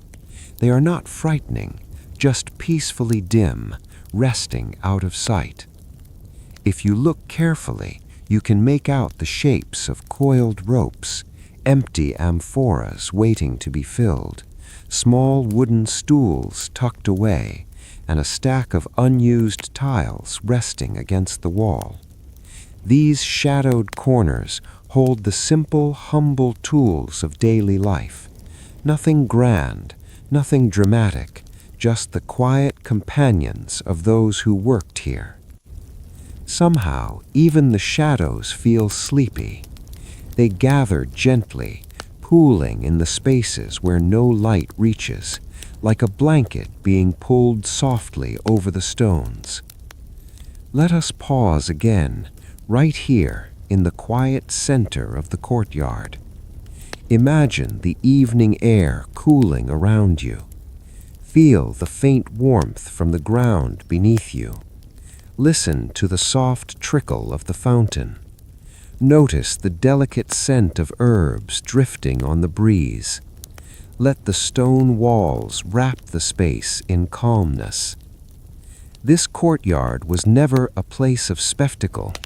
It was never meant to impress. It simply existed to provide quiet balance, a moment of calm amid the warm waters and busy rooms. In this way, it mirrors what you may be seeking now, a space to rest, breathe, and let the noise of the day settle into quietness. Just stay here for a breath, or two, or more. letting the stillness settle on your shoulders. There is more to explore, more soft corners of the bathhouse waiting to reveal their peaceful stories. But there is no hurry. The next part will be just as quiet, just as gentle, and just as soothing. After spending time in the peaceful courtyard, listening to the soft trickle of water, feeling the cool evening air, breathing in the delicate scent of herbs, you step slowly back toward the archway that leads into the deeper passages of the bathhouse. But instead of returning to the corridor we came from, we turn toward a narrower path branching off to the left. It is dim, shaded by the stone walls that rise around it, and the air grows slightly warmer as we move inward. The soft sound of the fountain fades behind us, replaced by a quiet stillness that feels like it has been resting here for centuries. The narrow passage leads toward a small, tucked-away space, almost hidden from anyone who wasn't looking for it. This is the attendant's resting alcove, a simple, unadorned chamber where the workers of the bathhouse paused between their tasks, sometimes for only a breath, and sometimes long enough to let their tired limbs recover. Let's step inside gently, slowly, as though entering a place that asks only for silence. The alcove is small, not much bigger than a storage room. But the moment you step into it, there is a sense of comfort. A single oil lamp burns near the far wall, its glow warm and low, painting a soft circle of golden light on the floor. It is not bright enough to illuminate every corner, but that is what makes it feel restful. The shadows settle naturally, like quiet companions. The walls here are plain, coated with simple plaster in a faded shade of ochre. Nothing extravagant, nothing meant to impress, just a modest room where those who kept the bathhouse running could breathe for a moment.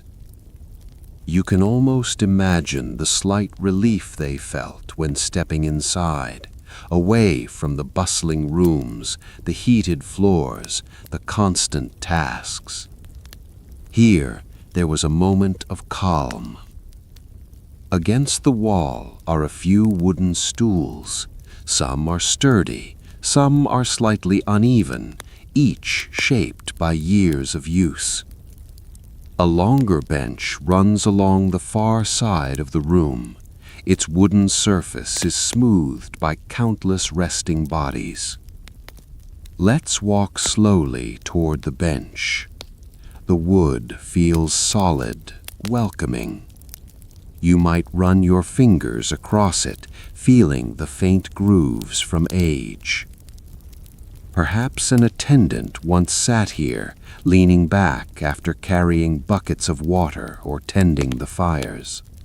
Perhaps someone shared a quiet conversation here in the dim light. Or maybe someone took a moment of silence, closing their eyes and letting the warmth from the hypocaust drift into their tired hands. It is comforting to imagine the quiet humanity of this room, the soft moments between labor, the little breaths of peace. In one corner of the alcove, carefully arranged, are a few of the tools used throughout the bathhouse.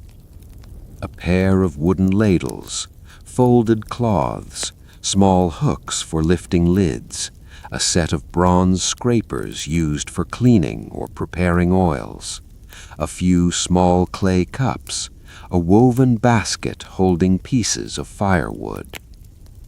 Nothing is scattered, everything is arranged neatly, tucked into its place. Even in their moments of rest, attendants kept their surroundings orderly, as though respecting the quiet rhythm of the bathhouse.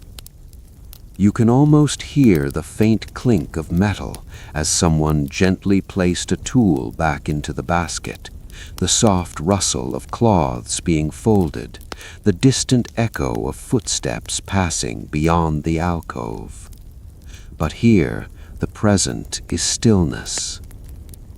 Near the base of one wall is a small opening, a vent connected to the hypocast system. Warm air seeps through, rising into the room in soft waves. If you sit near it, the warmth touches you gently, not hot, not heavy, just a comforting breath of heat. Perhaps attendants once warmed their hands here. Perhaps someone rested their back against the wall, letting the heat ease the tension in their shoulders. Perhaps someone simply sat here to enjoy the warmth in silence. Allow yourself to imagine sitting close to that gentle vent, feeling the warmth radiate softly, almost like a hand placed reassuringly on your back. This warmth blends with the quietness of the alcove, creating a sense of deep calm. Above the bench is a narrow wooden shelf. On it rest a few small personal objects, nothing valuable, yet rich with the story of everyday life.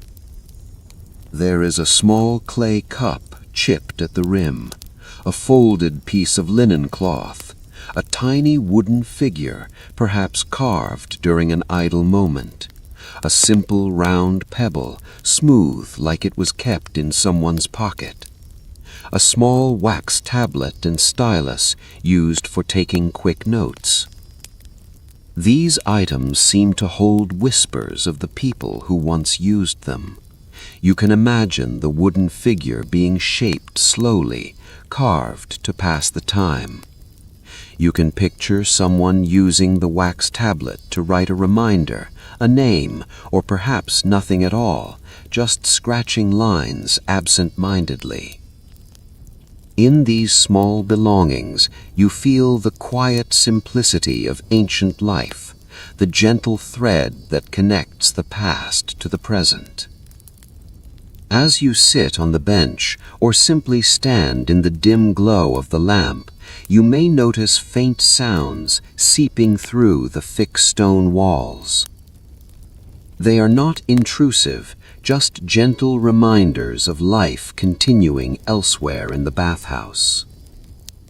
A distant footstep, a low murmur of voices carried through corridors, the muted splash of water far away, the echo of someone shifting a wooden bucket. Each sound is softened by the walls, dulled into something dreamy and rhythmic. These are not the sounds of activity, they are the sounds of a place settling into evening, slowing down, breathing. In this soft soundscape, your thoughts may begin to drift, slowly, gently, as the quiet of the alcove wraps around you. Let yourself picture an attendant settling on the bench after a long hour tending the fires or preparing oils. They sit quietly, let their shoulders soften, take a slow breath, maybe sip water from a clay cup. They don't speak, they don't hurry, they simply rest. The same warm vent you feel now would have soothed their cold hands in winter. The same lamp you see now would have cast its gentle glow across their tired faces. The same walls would have offered the same quiet shelter.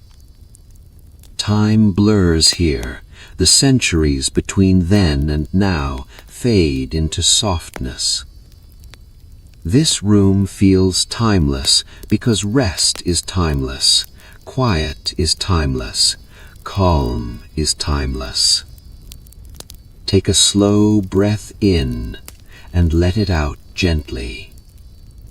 This alcove invites stillness, it welcomes tiredness, It encourages your eyes to grow heavier, your thoughts to grow softer, your body to settle deeply into comfort.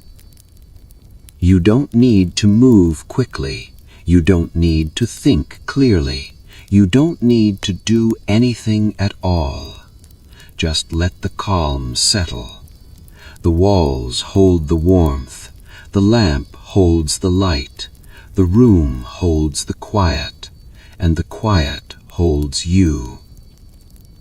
When you're ready, very slowly we step out of the alcove and back into the dim corridor. The air outside feels a little cooler, a little broader, but you carry with you the quiet warmth from inside, like a soft blanket laid gently across your shoulders. Ahead lies the next part of our peaceful journey through the Roman bathhouse. You make your way deeper into the sprawling leisure hall, moving slowly, peacefully, without any tug of urgency. The quiet voices from earlier now blend into an even softer murmur, a low, velvety sound that seems to float between the pillars like drifting dust touched by sunlight. It is the hour when the bathhouse grows especially serene. The bustling midday visitors are long gone, and the evening crowd has not yet arrived.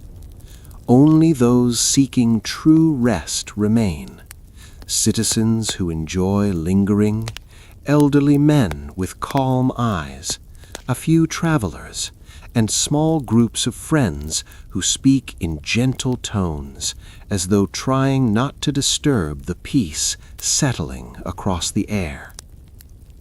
You walk past a cluster of stone benches, so smooth they look as though water had shaped them over centuries. On one bench, two older Romans sit side by side, not facing each other, just gazing quietly across the courtyard. Their conversation rises and falls in soft murmurs, their voices weaving together like calm ripples on a still pool. One of them describes the way the olive harvest is progressing this season. The other nods slowly, adding a brief comment now and then. Nothing hurried, nothing heavy, just the gentle sharing of life's small rhythms. You continue on, your footsteps light against the smooth floor. A young mother sits nearby, her child curled against her side, both wrapped loosely in soft linen. The boy plays lazily with a small wooden toy, one carved in the shape of a dolphin. He glides it through the air in slow arcs, as though imagining the creature swimming beneath warm, sunlit waves. The mother strokes his hair absently, her eyes half-lidded, her breathing deep and even. You can tell she is enjoying this rare moment of stillness, this little island of gentleness in the middle of a busy world. Further along, you pass a pair of friends reclining on a wide couch, sharing a bowl of dates and speaking about a new bakery that has opened near the market.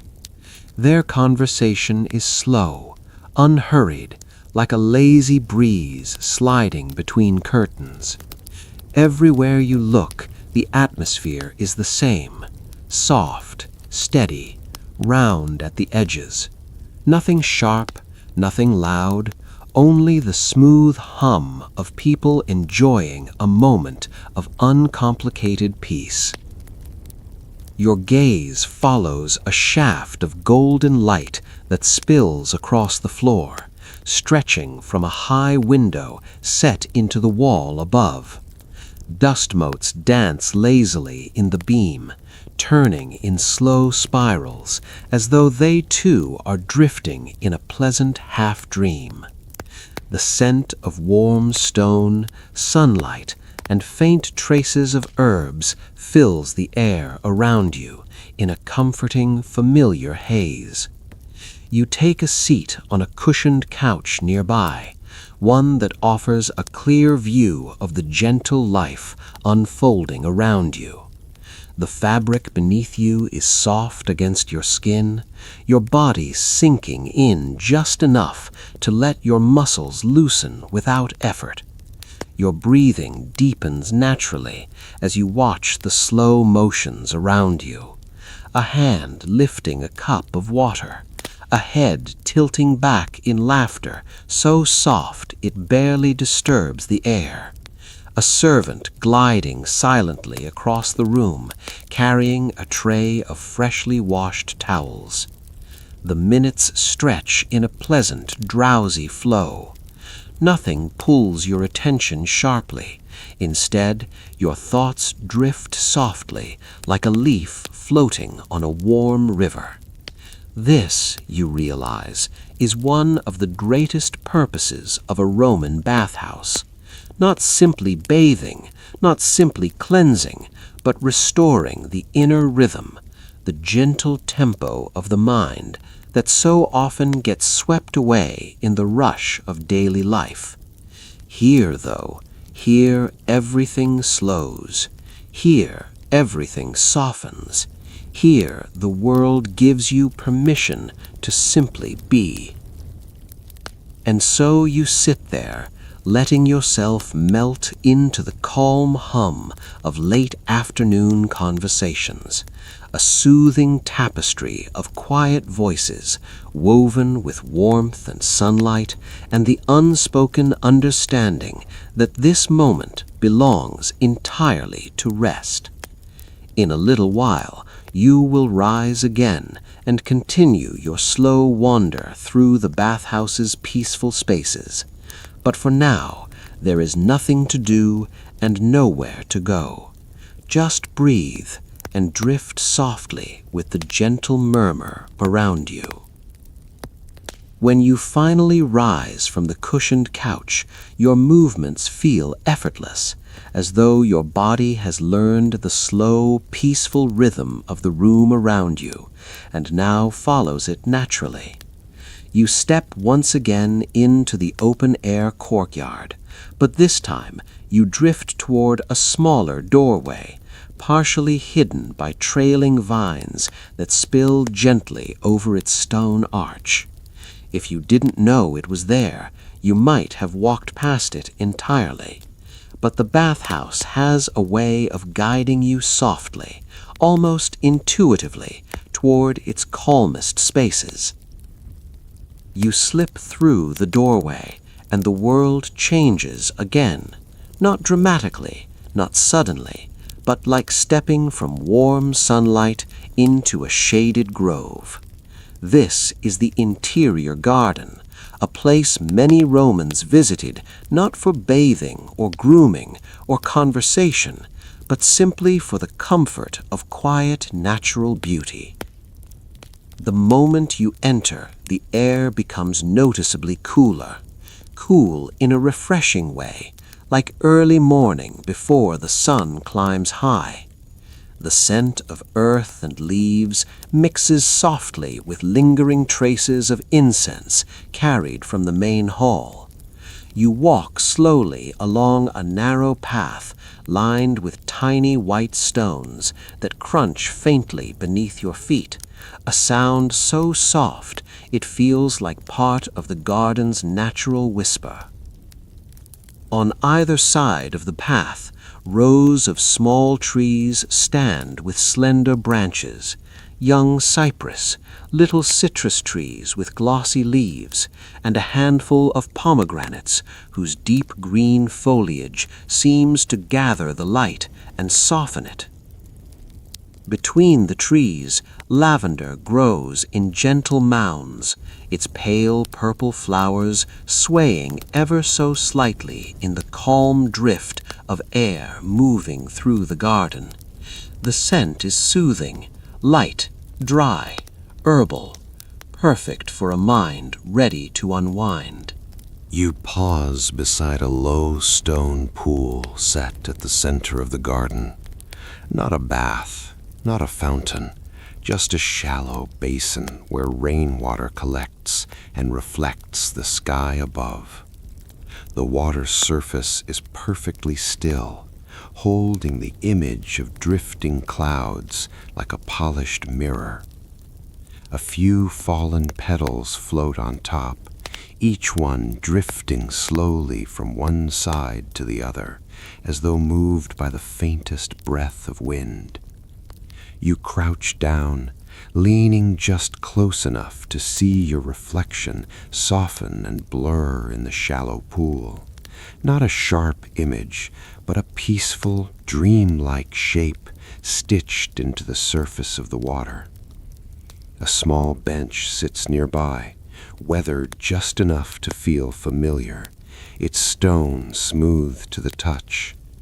You lower yourself onto it, letting your hands rest loosely on your lap.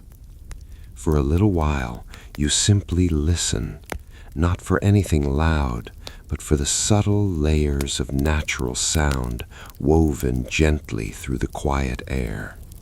There's the soft rustle of leaves, the distant cooing of a dove perched somewhere above, the barely there hum of a warm breeze moving through the branches.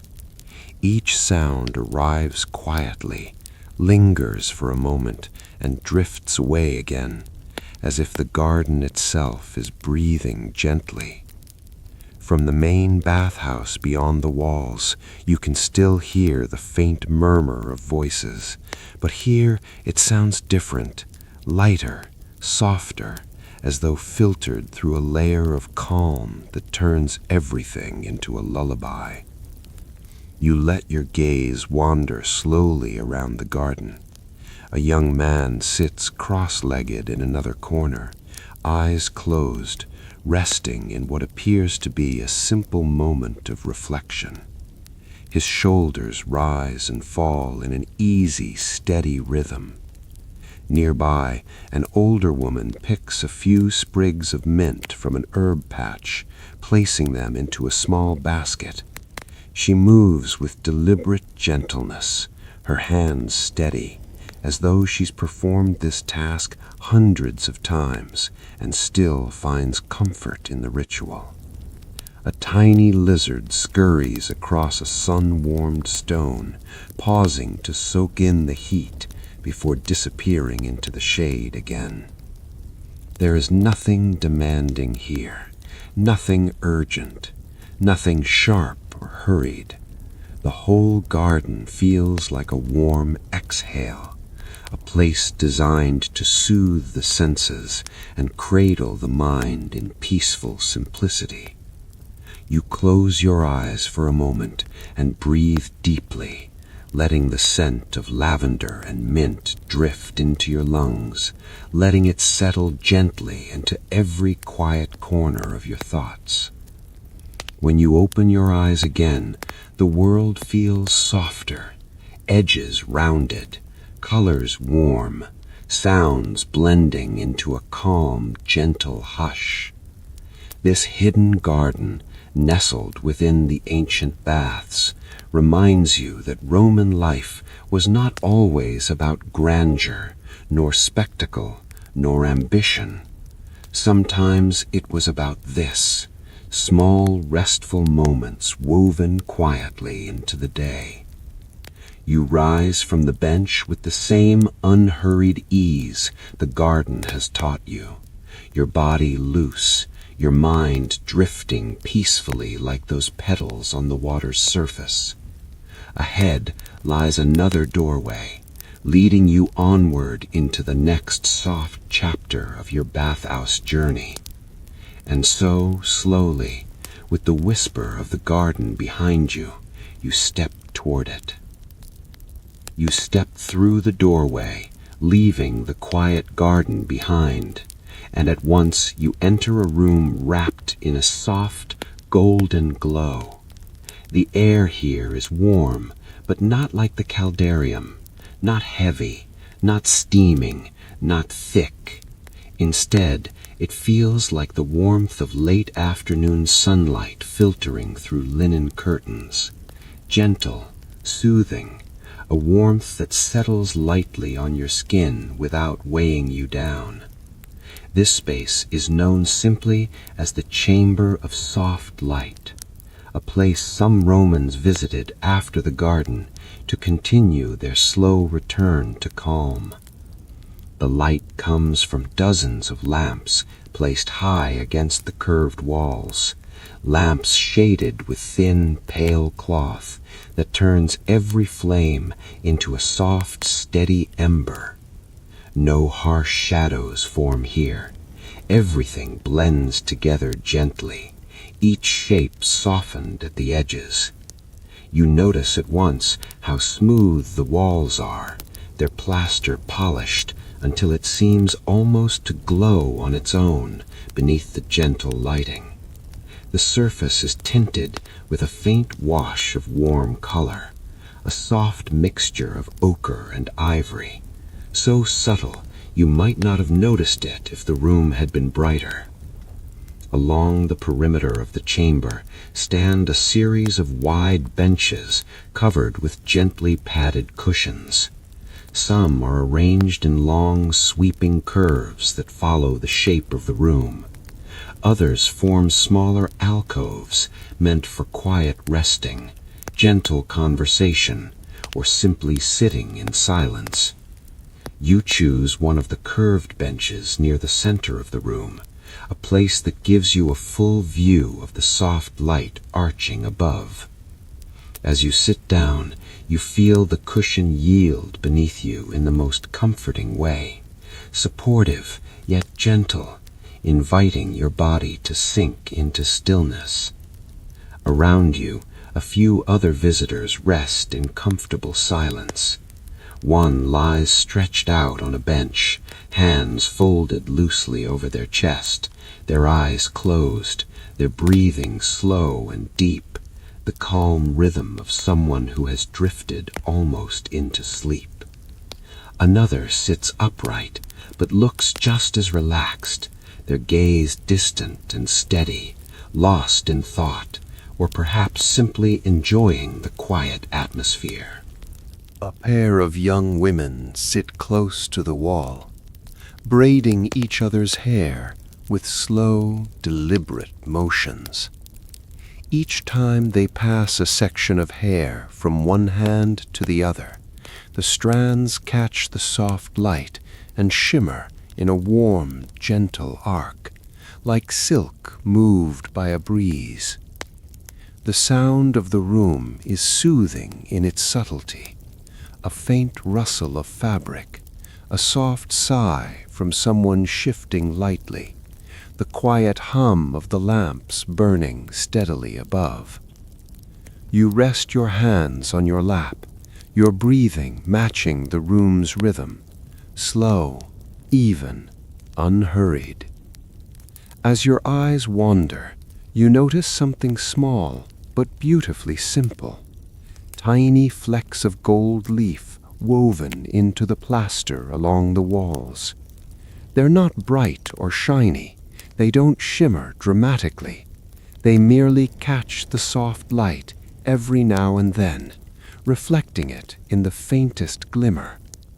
The Romans believed such small touches helped calm the mind, that gentle visual beauty could settle the spirits and quiet the thoughts. Looking at it now, you understand why. The flecks aren't distracting, they're anchoring, rooting you softly in the present moment, inviting your mind to simply rest.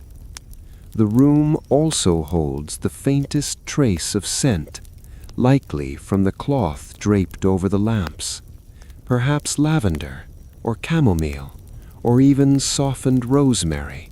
It's hard to tell, but whatever it is, it drifts lightly in the air with each quiet breath you take. You lean back slightly, letting your shoulders settle against the gentle support of the cushion.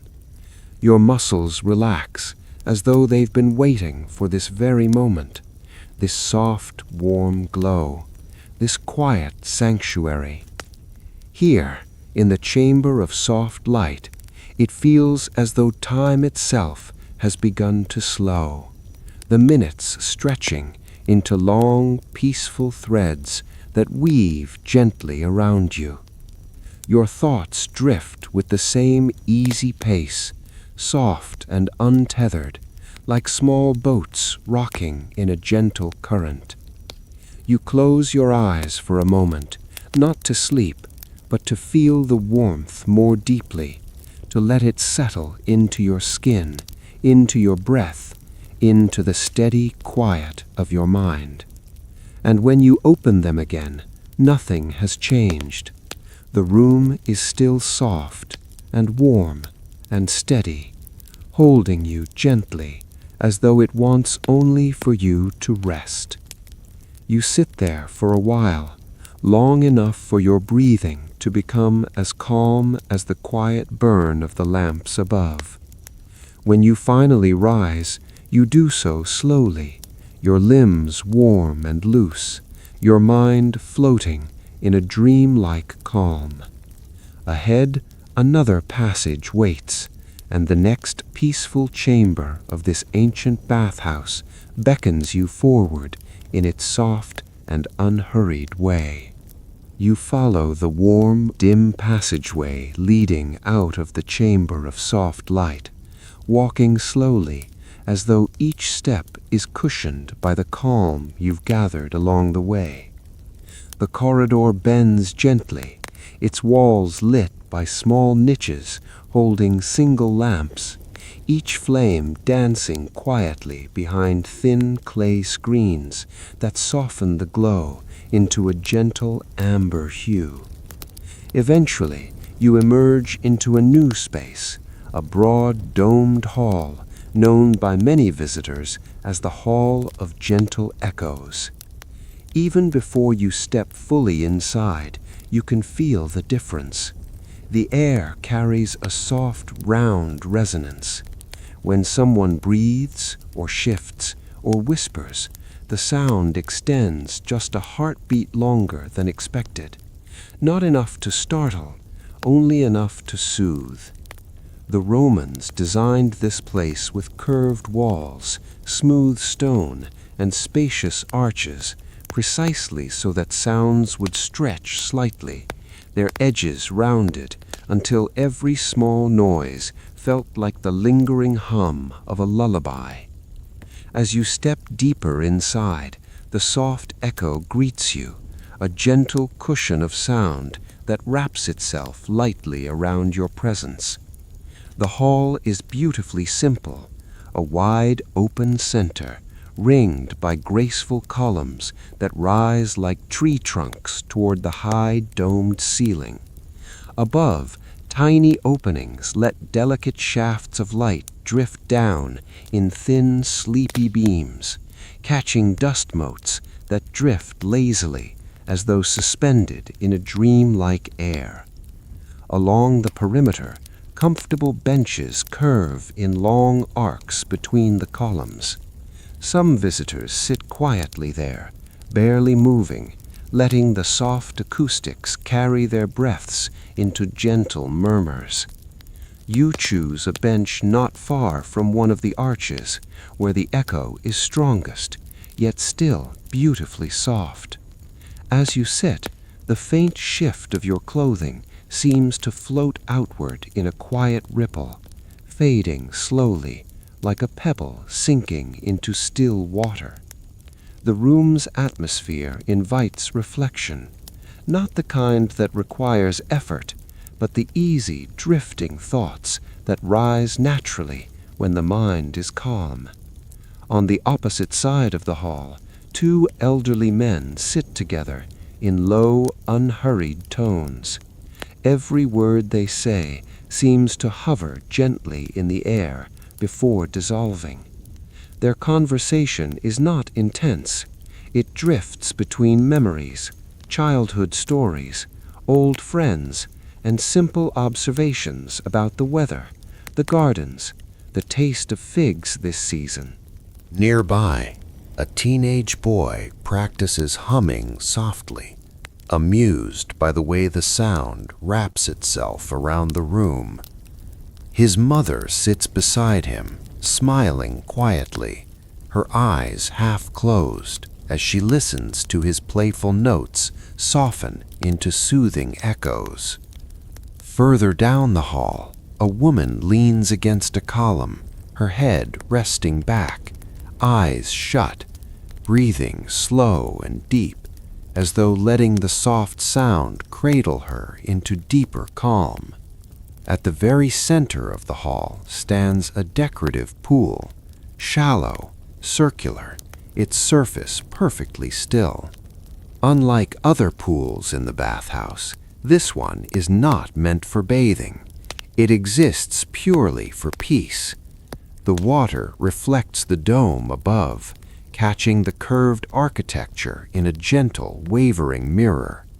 When someone moves nearby, the slightest tremor in the water creates ripples that travel outward in slow, hypnotic circles.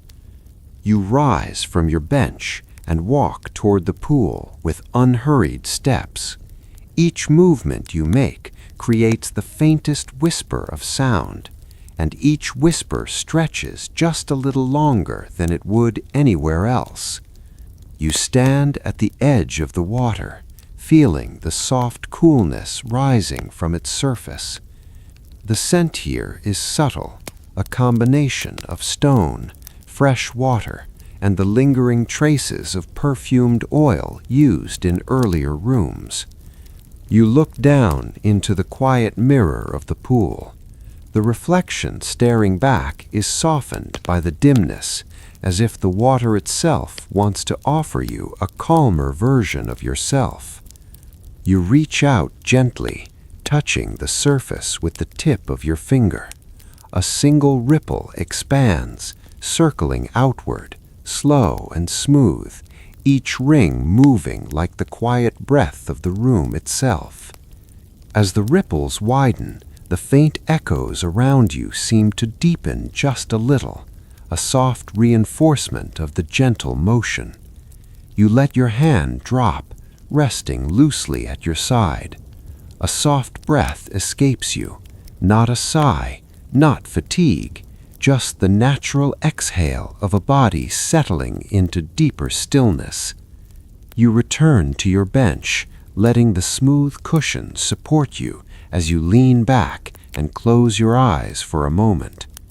Around you, the soft echoes ebb and flow, wrapping you in layers of calm, like warm blankets made of sound and silence together. In this moment, the world feels far away. Thoughts drift softly, unhurried. The hall cradles you. The light, the architecture, the gentle resonance, all working together to lull your senses into peaceful quiet. After a while, you don't know how long, you open your eyes again, feeling rested, present, and deeply relaxed. When you finally rise, the soft echo of your steps follows you gently as you move toward the next archway, ready to explore whatever calm, sleepy chamber awaits you next in this ancient sanctuary of peace. Leaving the hall of gentle echoes behind, you step into a long, narrow corridor, a passageway built to guide visitors toward the cooler sections of the bathhouse. At once, you feel the shift in the air. It isn't cold, not in an abrupt or startling way. It's simply cooler, the kind of quiet coolness that feels like evening air when the sun has slipped behind the hills, but its warmth still lingers softly in the stones beneath your feet. The floor here is beautifully smooth, made of wide marble tiles that carry a faint, pleasant chill. As you walk, your footsteps glide lightly along the polished surface, each movement making a soft brushing sound that echoes gently down the long passage. To your left and right, The walls curve inward ever so slightly, as though the corridor itself is embracing you, guiding you forward with slow, comforting steadiness. Along the walls, small vents release whispers of cool air, just the faintest streams drifting upward like sighs of early dawn. The air moves quietly across your skin, refreshing without startling, lifting away the last traces of the warm rooms you visited before. Romans believed that moving between temperatures should never be abrupt. They preferred transitions that mimicked nature, slow, gradual shifts that let the body and mind adjust gently. This corridor embodies that philosophy perfectly. As you continue walking, you notice decorative niches carved into the walls. Each niche holds a small clay bowl filled with water infused with cooling herbs, mint perhaps, or a gentle wildflower from the countryside. The fragrance rises subtly each time a breeze passes, creating a delicate mixture of cool air and soft herbal scent. Some bowls still hold tiny floating petals, resting quietly on the surface like small boats on a calm pond. Ahead of you, the corridor widens slightly, and you see a young attendant carrying a stack of freshly washed cloths. They walk with slow, careful steps, the cool air catching on the damp cloth and sending the faint scent of clean water drifting softly behind them. When they pass by, their footsteps make a gentle tapping sound on the cool marble. Even that little sound seems soothing here, a quiet reminder of the peaceful activity happening throughout the bathhouse. You come to a small alcove halfway down the corridor, where a marble bench rests beneath a simple mosaic. The mosaic depicts a serene landscape, a quiet path winding between tall cypress trees, leading toward distant hills bathed in soft light. The colors are muted, faded slightly by time, and their softness adds to the peaceful atmosphere. You sit on the bench for a moment, letting the cooler air settle around you. It feels refreshing, like the gentle coolness that touches the skin after stepping into the shade on a warm summer day. Your breathing deepens naturally, steady and calm as you sit in the quiet alcove. The faint murmur of air from the vents above creates a soft, continuous whisper, a sound that feels almost like nature itself flowing gently through the room. You rest your hands on your lap, closing your eyes briefly, letting the coolness wrap around you in a soothing, unhurried way. When you open your eyes again, you take in the mosaic once more, its gentle path, its quiet trees, its serene horizon.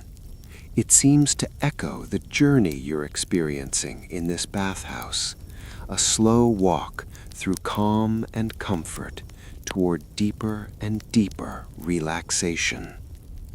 Eventually, you rise from the bench and continue along the corridor, your body now balanced between warmth and coolness, your mind settled in a dreamy quiet.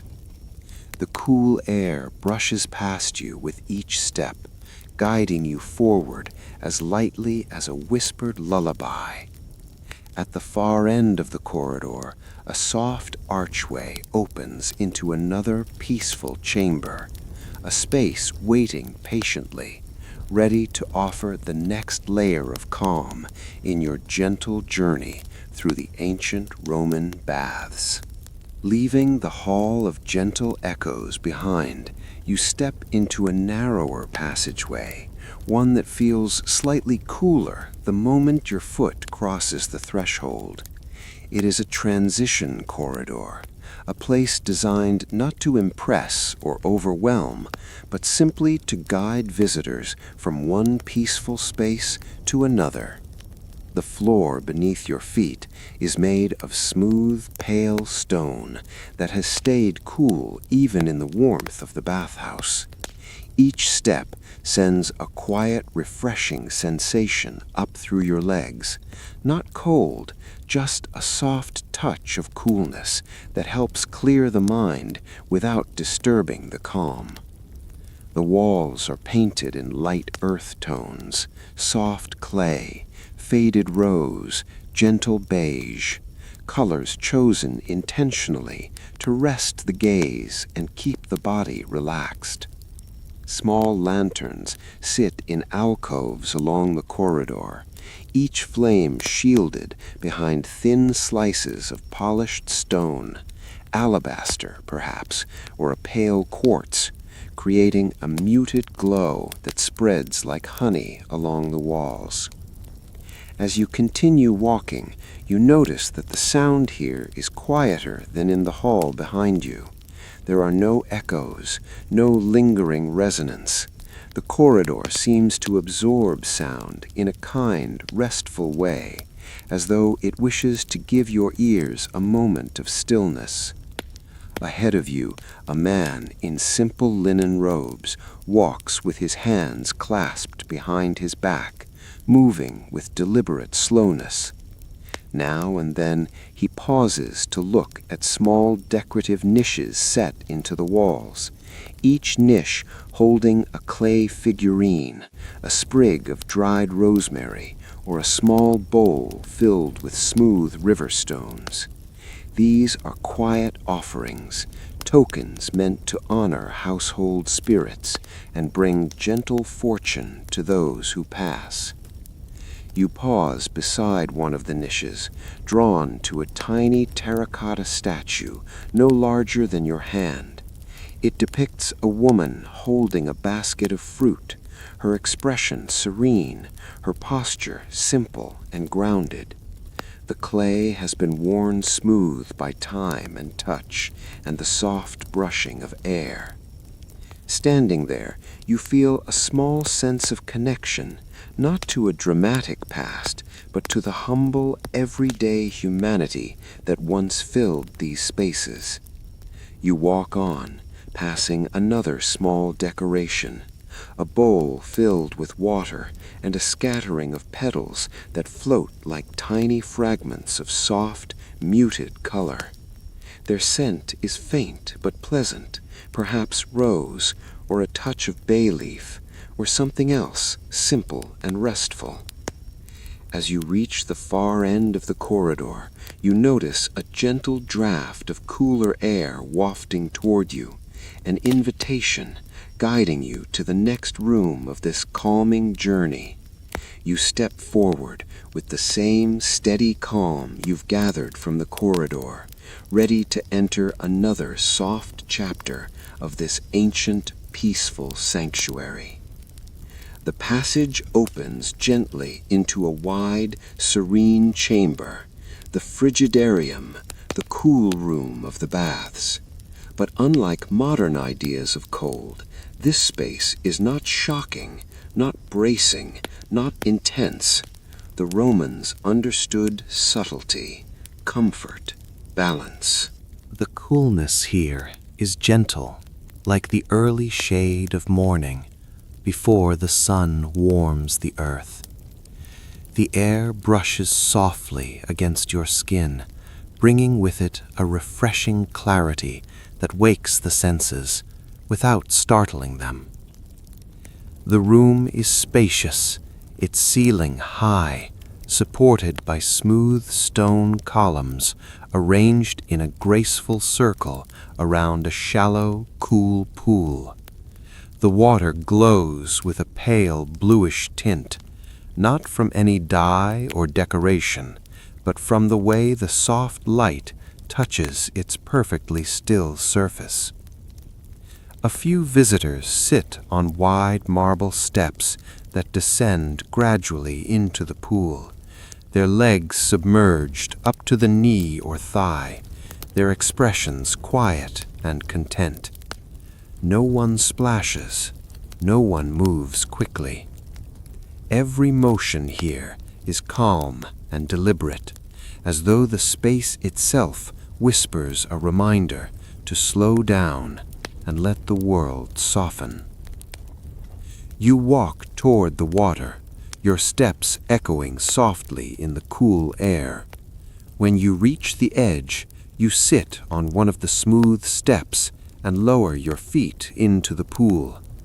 The water meets your skin with a gentle coolness, refreshing, steady, like a calm breeze over shaded stones.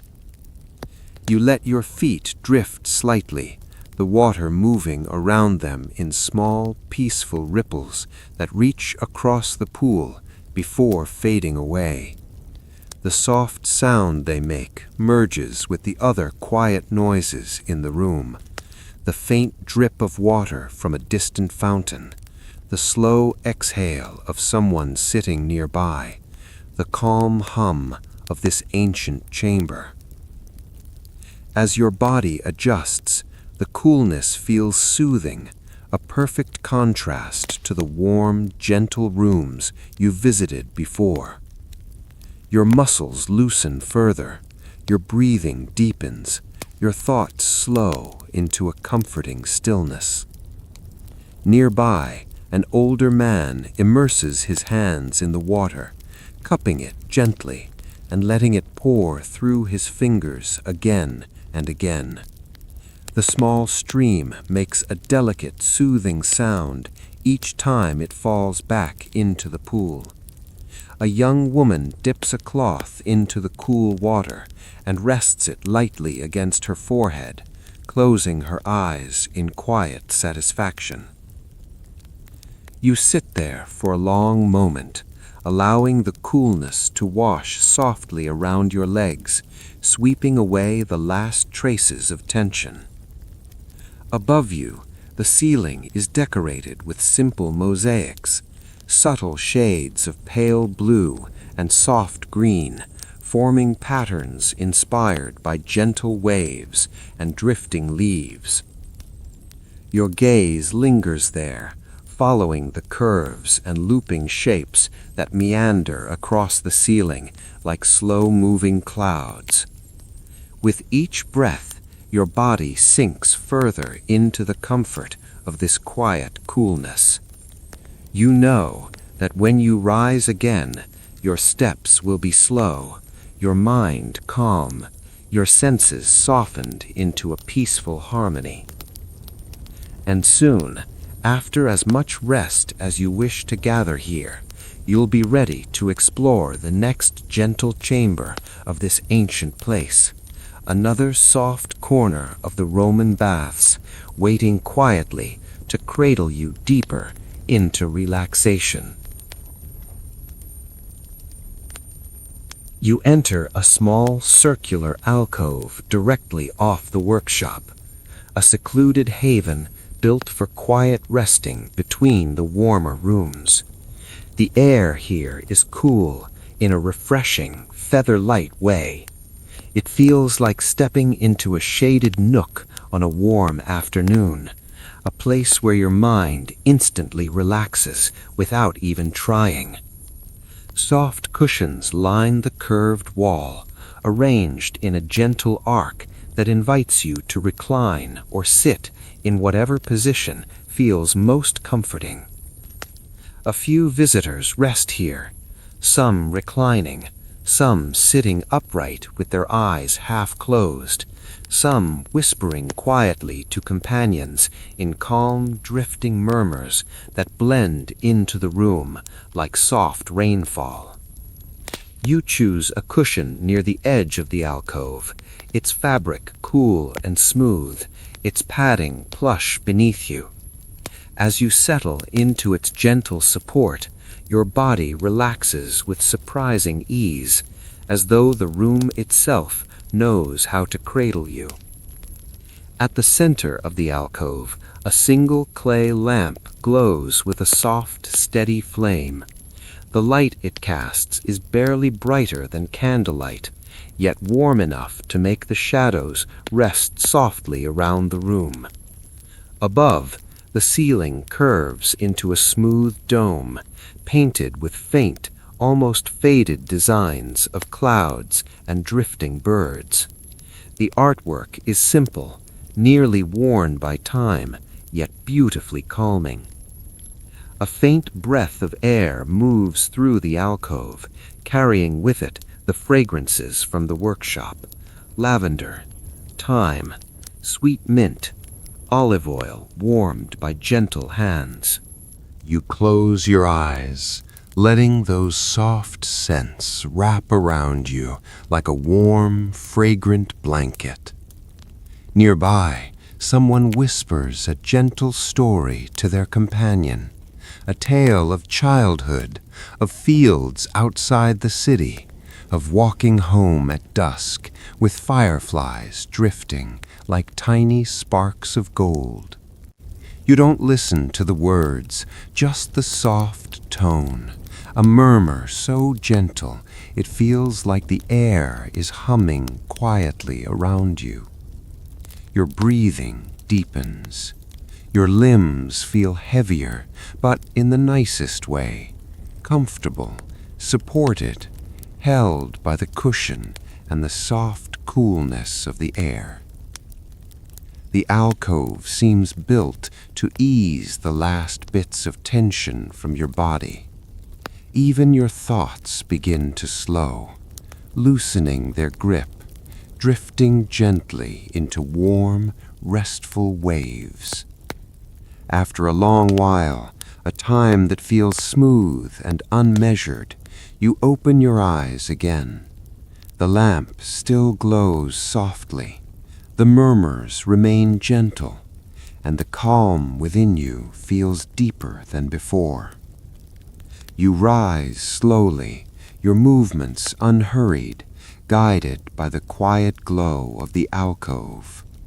Ahead lies another doorway, the path leading onward to the next peaceful sanctuary within the ancient bathhouse. With a soft breath, you step toward it. You part the light curtain and step into a narrow passage filled with warm, delicate steam.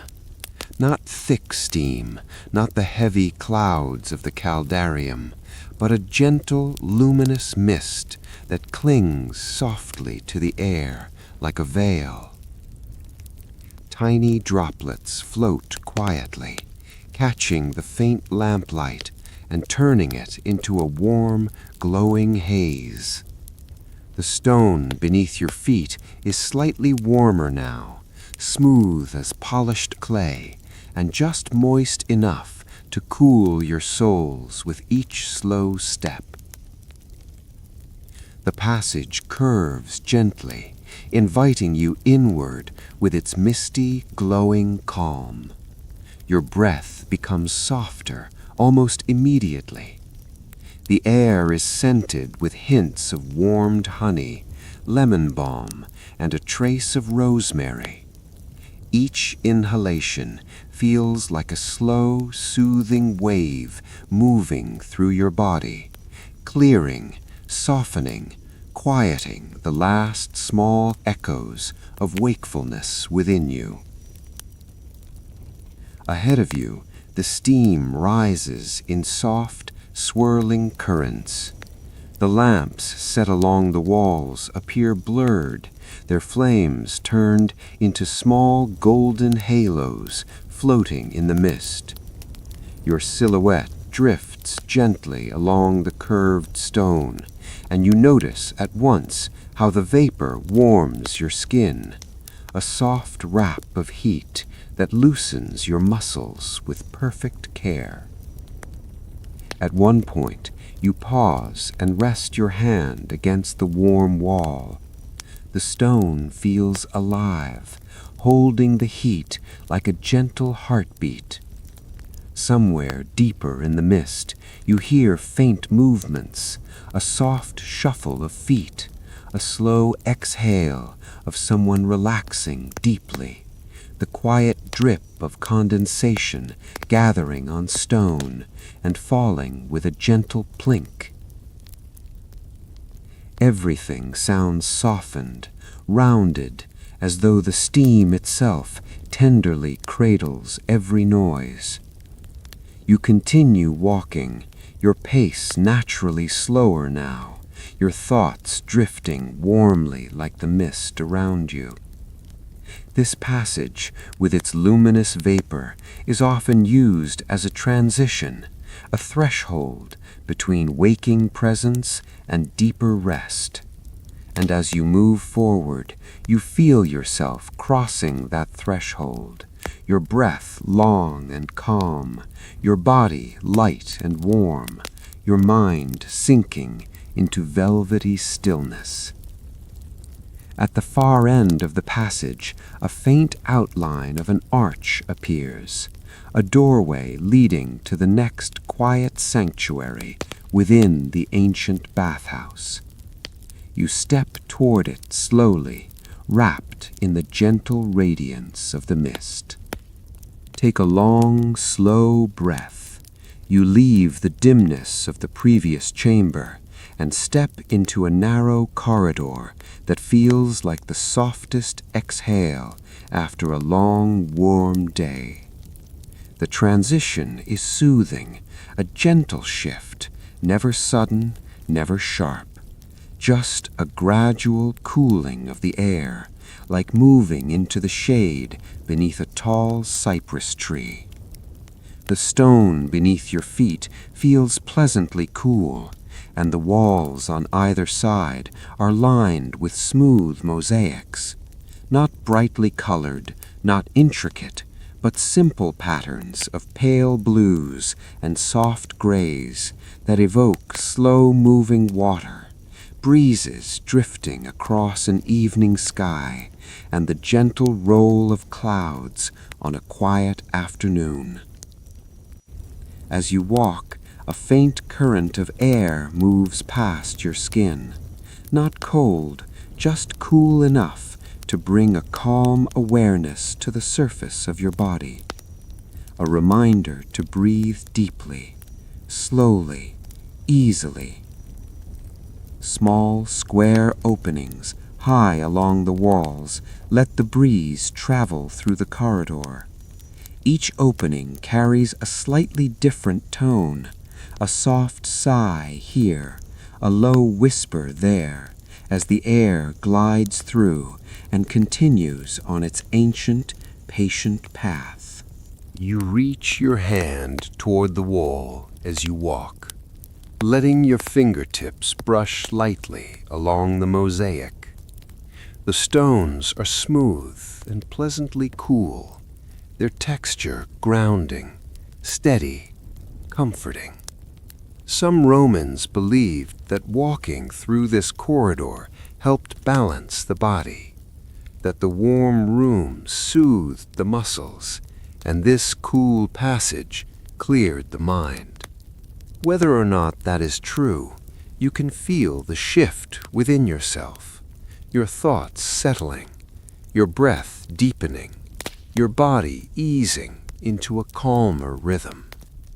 Halfway down the corridor, you come across a shallow basin set into the wall. Clear water trickles into it from a bronze spout shaped like a gentle leaf. The sound is soft, a delicate tapping that echoes faintly before blending into the air and disappearing altogether.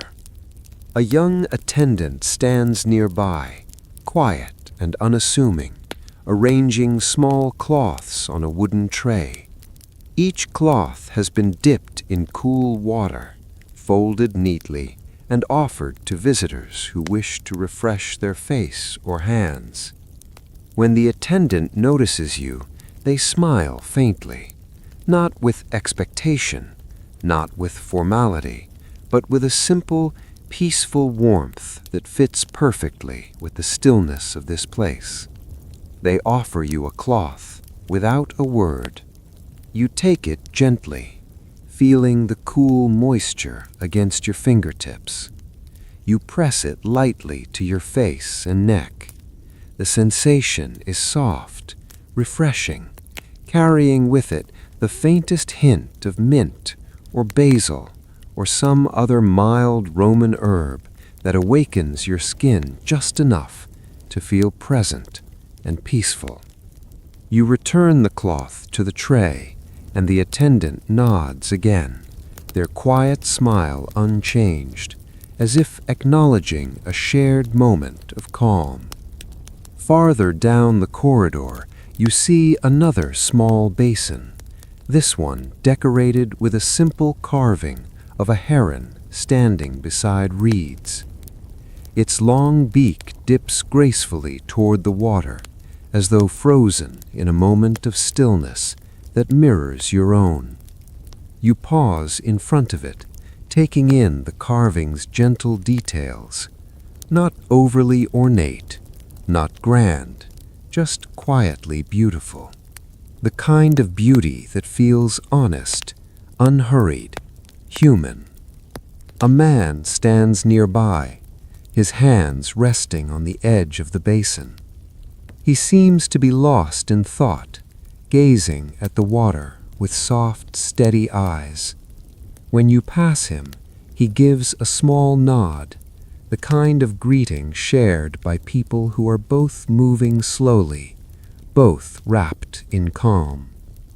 You continue down the long corridor, watching the soft, cool mosaic patterns drift past you on either side. Your footsteps are quiet, echoing just enough to remind you of the gentle stillness that fills the air. The passageway gradually widens, and ahead you see a pool of soft, filtered light spilling from the next room, a pale, silvery glow that invites you forward, like moonlight reflected on calm water. You take a slow breath as you near the end of the corridor. The cool air seems to lift you, to loosen the last bits of tension that linger in your muscles. And as you step toward the light, the quiet promise of another peaceful chamber awaits you. A new space in this ancient sanctuary where calm unfolds one gentle moment at a time. You step into the last chamber of the bathhouse, not fully aware at first that this is where your slow, dreaming journey will come to an end. The space is small, circular, and beautifully simple, a room meant not for bathing, not for grooming, not even for resting, but for transition, the quiet moment between the warm sanctuary within and the wide, sleeping world without. Soft lamplight pools along the curved walls, the flames steady, unmoving, as though they too have settled deeply into calm. The door to the outside rests partly open, letting in the faintest touch of night air, cool, clean, and carrying the soft scent of distant cypress trees, swaying gently under the stars. For a moment you simply stand there, letting both worlds blend, the warm, ancient stillness behind you and the cool promise of evening ahead. A single attendant sits nearby, folding fresh linen with slow, precise motions. He glances up, offers a calm, warm nod, and returns to his gentle task without a word. He seems to understand the quietness of the moment, as though this final chamber is a place where speech would only dilute the peaceful air. You move to a low stone bench positioned near the half-open doorway. The cushion placed upon it is soft and faintly warm, carrying the subtle aroma of clean fabric and fresh air. When you sit, your body settles effortlessly, as though guided by the gentle pull of deep, restful fatigue. Through the doorway, You see the first stars emerging above the courtyard, pale silver glimmers in a soft, darkening sky. A thin breeze drifts in, brushing lightly across your arms, reminding you that the world outside is settling into its own quiet as the night unfolds. You let your eyes drift half-closed, allowing the moment to stretch like warm honey, slow, golden, unhurried. Somewhere in the distance, you can hear the faint splash of someone finishing a final rinse in the cold pool. The sound echoes softly, gentle as a whisper, fading into the night. For a while, you sit there in stillness, breathing in the warm scent of the lingering bathhouse air and the cool, fresh breath of the coming night. Your thoughts become softer now, not gone, just quieter, like birds settling into the high branches as dusk deepens. Eventually, you rise from the bench, your movement slow and fluid, guided by the glowing calm that has wrapped itself around you through each chamber, each quiet corridor, each peaceful pause. You step toward the doorway, and as you do, the breeze welcomes you with the gentle touch of evening's first coolness. You pause on the threshold, glancing back one last time into the softly lit chamber, the final warm breath of the Roman bathhouse. The lamps glow softly, their golden halos steady and comforting, as though offering a warm farewell. You step outside. The night embraces you at once, cool, wide, silent.